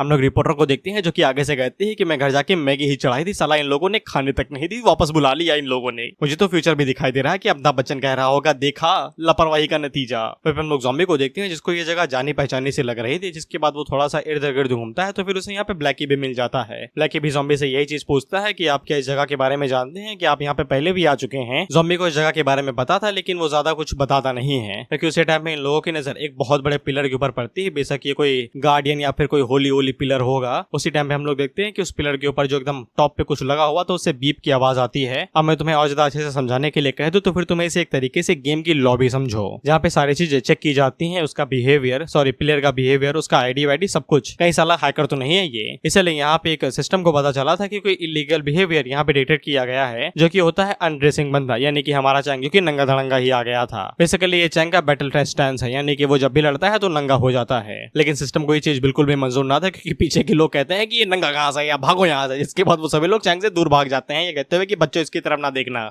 इसके बाद हम लोग डुआन को देखते हैं जो कि चैंग के ऊपर चढ़ाई कर देती है, ये कहते हुए कि तुम नंगे क्यों घूम रहे हो। तो चैंग आगे से कहता है कि वो कुछ भी नहीं कर सकता है। माहौल को देख के उसका बैटल मोड एक्टिवेट हो गया, वो नंगा धड़ंगा हो गया। फिर इसके बाद यहाँ पे इस दुनिया की रानी या फिर एग्जीक्यूटिव जो भी है वो आती है। वो इन लोगों से कहती है कि तुम लोगों का गेम वर्ल्ड के अंदर स्वागत है, और वो इन लोगों को बताती है कि होली रैली की मदद से इन लोगों ने यहाँ पे पूरी अर्थ को डेटा के अंदर बदल दिया है। इसको इन्फॉर्मेशन की मदद से यहाँ पे एक वर्चुअल स्पेस के अंदर बदल दिया गया है। कहता है कि ज़ॉम्बी की जो यहाँ पे एबनॉर्मल स्टेट है, यानी कि उसकी जो बीमारी है वो भी यहाँ पे डेटा फाइट हो जाएगी और उसकी बॉडी के अंदर जो भी ग्लिचेस यानी कि बीमारी रहेगी उसे हटा दिया जाएगा। इसलिए हम लोग देखते हैं कि ज़ॉम्बी की नाक यहाँ पे ठीक हो जाती है। अब उसे यहाँ पे छींक नहीं आ रही थी। इसे ज़ॉम्बी काफी ज्यादा खुश हो जाता है कि अब उसे और ज्यादा छींक नहीं आएगी। लेकिन उसके पीछे हम उसके चेलों को देखते हैं जिन्हें ज्यादा खुशी हो रही थी क्योंकि अब ये कटे फिटेंगे नहीं, किस्तों में जो नहीं रहेंगे। इसके बाद ज़ॉम्बी उस लड़की की तरफ देखता है और उससे कहता है कि तुम्हारी आवाज कुछ जानी पहचानी से लग रही है। वहीं पे हेड को यकीन नहीं हो रहा था कि एज ऑफ गॉड्स सिविलाइजेशन के लोग ऐसा कुछ भी कर सकते हैं कि पूरी अर्थ को यहाँ पे गेम के अंदर बदल दे। हम लोग डुवान को देखते हैं जिससे सब कुछ हजम हो जा रहा था क्योंकि वो ज़ॉम्बी की मेमोरी से होके आ रही थी। अब अगर खुद से आके कोई कह दे कि दुनिया पूरी फ्लैट है तो वो इस बात के ऊपर भी यकीन कर लेगी। खैर वो लड़की इन लोगों से कह रही थी कि मुझे माफ कर दो, ज़िकाई ने यहाँ पे अचानक से सब कुछ एक्टिवेट कर दिया, इसलिए उसके पास टाइम नहीं था तुम्हें समझाने के लिए, लेकिन मैं यहाँ पे तुम्हें डिटेल में सब कुछ समझाती हूँ। लेकिन तभी ज़ॉम्बी इसके पीछे आता है और उसके रोप को पकड़ के उसे कहता है कि पहले अपना असली चेहरा दिखाओ। जब ज़ॉम्बी यहाँ पे इसका चेहरा हटाता है तो फिर हमें पता चलता है कि ये लिया है। ऑफ कोर्स तुम्हें पहले ही पता चल चुका होगा अगर तुमने बुद्धि का इस्तेमाल किया होगा, बाकी नहीं भी किया तो क्या फर्क पड़ता है यार, मैं भी कौन सा स्मार्ट हूँ। हालांकि ज़ॉम्बी ने जब रोप को हटाया तो फिर रोप पूरा ही हट गया तो हमें यहाँ पे लिया की बॉडी दिखाई देती है जो पहले से ज्यादा सेक्सी हो चुकी थी। यहाँ तक कि ज़ॉम्बी भी शर्मा जाता है, वो आगे से आंखें बंद करते हुए कहता है माफ कर दो भाई, जानबूझ के नहीं किया, मुझे नहीं पता था कि तुम अपना ड्रेसिंग स्टाइल इतना ज्यादा चेंज कर लोगी। इससे तो लिया भी हैरान हो जाती है कि अचानक से क्या हो गया। जिसके बाद यहाँ पे आगन और आगू आते हैं। आगू यहाँ पे लिया से कहता है सिस्टर लिया, काफी टाइम से देखा नहीं, और आगन यहाँ पे लिया से कहती है कि तुम्हारा ड्रेसिंग स्टाइल सच में कुछ ज्यादा ही हाई हो गया है। लिया आगे से शर्माते हुए लोगों को समझाती है कि उसने यहाँ पे जानबूझ के सब कुछ नहीं किया, उसे यहाँ पे अगर ज़िकाई के साथ इस पूरे होली रैली के ऊपर कंट्रोल करना था तो फिर उसे यहाँ पे अपनी फिजिकल बॉडी के ऊपर गिव अप करना पड़ा रियलिटी के अंदर। जिसके बाद वो एक तरीके से डेटा यानी एक तरीके से सिस्टम बन गई जिसको तुम ग्रुप एडमिन मान सकते हो, जो कि यहाँ पे इस पूरे वर्ल्ड को कंट्रोल करती है। लेकिन वो अंदर से बिल्कुल भी नहीं बदली, वो बिल्कुल पहले की तरह ही है। लेकिन वो लोग अभी भी उससे कह रहे थे कि तुम्हारी ड्रेस बढ़िया है, 10 on 10। फिर हम लोग डुवान को देखते हैं जो कि आगे से कहती है अच्छा तो ये गेम वर्ल्ड तुम्हारा है। इसके बाद हम लोग देखते हैं कि यहाँ पे कुछ लोगों को कमी थी तो फिर वो लोग भी आ जाते हैं जो कि वैम्पायर क्लैन से थे। चीफ आगे से कहते हैं कि और भी ज्यादा लोग आ रहे हैं। वह पे क्वीन आगे से कहती है कि ये कौन सी घटिया जगह है भाई। इसके बाद हम लोग देखते हैं कि यहाँ पे आगो और लैन की भी आ जाते हैं। फिर इसके बाद लिया अपना रोप को उठाते हैं और लोगों को बताते हैं क्योंकि ज़िकाई ने यहाँ पे पूरी अर्थ को ही यहाँ पे डेटा के अंदर बदल दिया है, इसलिए अर्थ के ऊपर जितने भी लोग हैं वो सभी भी यहाँ पे धीरे धीरे करके आते ही होंगे। फिर इसके बाद हम लोग देखते हैं कि फर भी यहाँ पे आ जाता है और एक तरीके से सभी लोग यहाँ पे आ गए थे, यानी कि पूरे 8 बिलियन लोग। यहाँ तक कि इंसानों को छोड़ के ज़ॉम्बीज भी यहाँ पे आ गए थे। वही पे चैंग अपने मन के अंदर सोचता है कि भले ही ये जगह कितनी ही ज्यादा बड़ी हो लेकिन यहाँ पे पूरे 8 बिलियन लोग थोड़ी ना आ सकते हैं, हर कोई यहाँ पे थोड़ी ना फिट हो सकता है। इसीलिए वो लिया से कहता है कि कम से कम हम लोगों को सही से एक्सप्लेन तो करो कि सब कुछ क्या हुआ। हालांकि डुआन उससे कहती है कपड़े पहनो यार, तुम पहले नंगे दरंगे घूम रहे हो, तुम्हारी बुंड सबको दिखाई दे रही है। लेकिन यहाँ पे लिया से पूछता है कि वो लोग इस जगह से बाहर कैसे निकलेंगे या फिर इन लोगों को यहाँ पे ज़ॉम्बी को पूरी तरीके से ठीक होने तक का इंतजार करना पड़ेगा। लिया उन लोगों से कहती है कि इस मैटर को मैं तुम्हें अच्छे से समझाती हूँ। वह इन लोगों को बताती है कि इस दुनिया के अंदर गेम ही सब कुछ और गेम से यहाँ पे तुम्हें सब कुछ मिलेगा। वह इन लोगों को बताती है कि इस लॉग इन लॉबी के अंदर वो लोग यहाँ पे अजीबोगरीब टीम्स को चूज कर सकते हैं और अपनी सिविलाइजेशन के लिए यहाँ पे अपने पॉइंट्स को जीत सकते हैं। यहाँ पे पॉइंट्स से ही उन्हें हर एक चीज मिलेगी जो कि पॉइंट्स के लिए एक्सचेंज रेट की तरह होगा। खाना पानी नहाना धोना हगना मूतना सब कुछ यहाँ पे पॉइंट्स पे ही एक्सचेंज होगा। यहाँ तक कि पूरी अर्थ को ही यहाँ पे पॉइंट्स के जरिए एक्सचेंज करना पड़ेगा। यानी कि अगर इन लोगों को अर्थ को दोबारा रियलिटी के अंदर लाना है तो फिर पॉइंट्स गेन करके हर एक चीज को पॉइंट से एक्सचेंज करना पड़ेगा। जैसे कि पेड़ के 700 पॉइंट, गाड़ियों के 200, हेल्थ के 200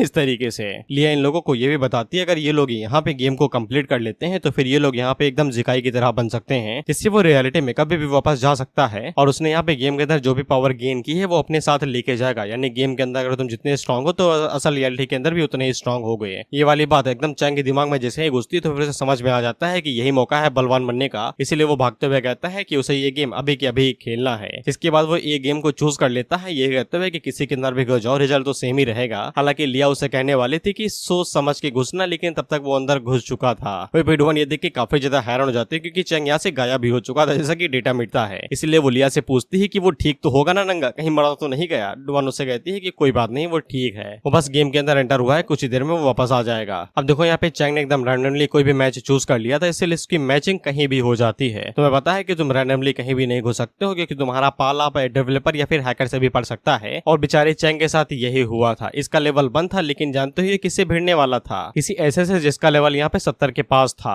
हालांकि चैंग को यही लग रहा था कि वो यहाँ पे बलवान है, उसे कोई भी यहाँ पे हरा नहीं सकता है, इसलिए वो गेम के अंदर इर्द गिर्द घूमने लगता है। ये कहते हुए कि मुझसे ज्यादा पावरफुल कोई नहीं है, मुझे एनिमी दिखा तो मैं अभी उसे बताता हूँ कि कौन है यहाँ पे बाहुबली। हालांकि उसी टाइम पे एक एनिमी उसके पीछे से निकलता है जिसका लेवल यहाँ पे 68 के आसपास था। इसके बाद वो अपनी कुल्हाड़ी से यहाँ पे चैंग के ऊपर अटैक करता है और उसके 2 टुकड़े कर देता है। गेम शुरू होते ही खत्म भी हो गया। खैर जैसे ही वहाँ पे चैंग मरता है तो वो दोबारा इस लॉबी के अंदर आ जाता है। इसके बाद वो आगे से रोते हुए कहता है कि मैं इतना ज्यादा कमजोर हूँ कि मैं कुछ कर ही नहीं पाया। हालांकि डुआन से कहती है कि चड्डी पहनो यार, पहले बुंड दिखा रहे हो सबको अपनी, उसके बाद में जो करना करना अभी चड्डी पहनो तुम। अब उसी टाइम पे यहाँ पे एक नोटिफिकेशन आता है जो कि बताता है कि अर्थ सिविलाइजेशन ने एक बैटल हार दिया है, यानी कि एक गेम वो हार गए हैं, इसलिए उनकी तरफ से यहाँ पे 100 पॉइंट काट लिए जाते हैं। लिया आगे से कहती है कि ये तो मुझे पता ही नहीं था। और जैसे यहाँ पे 100 पॉइंट काटे जाते हैं तो इन लोगों के लिए जो लॉबी थी वो धीरे धीरे करके खत्म होने लगती है। पीछे की तरफ जो प्लेटफॉर्म था वो पूरी तरीके से टूटने लगता है। आगे से कहते हैं कि ये कहाँ जा रहा है भाई, प्लेटफॉर्म छोटा क्यों हो रहा है। यानी कि पॉइंट इन लोगों के लिए लाइफ साइकिल की तरह ही है, अगर ये एक पॉइंट गवाते हैं तो समझ लो 1 सेकंड गया इनका। नोटिफिकेशन से लिया को पता चलता है कि अर्थ के ऊपर कम से कम यहाँ पे 143 बिलियन पॉपुलेशन की है और टोटल गेम यहाँ पे 6 ही है अभी इस समय। इसलिए लिया इन लोगों से कहती है कि सुनो भाई तुम लोग मेरी बात अच्छे से।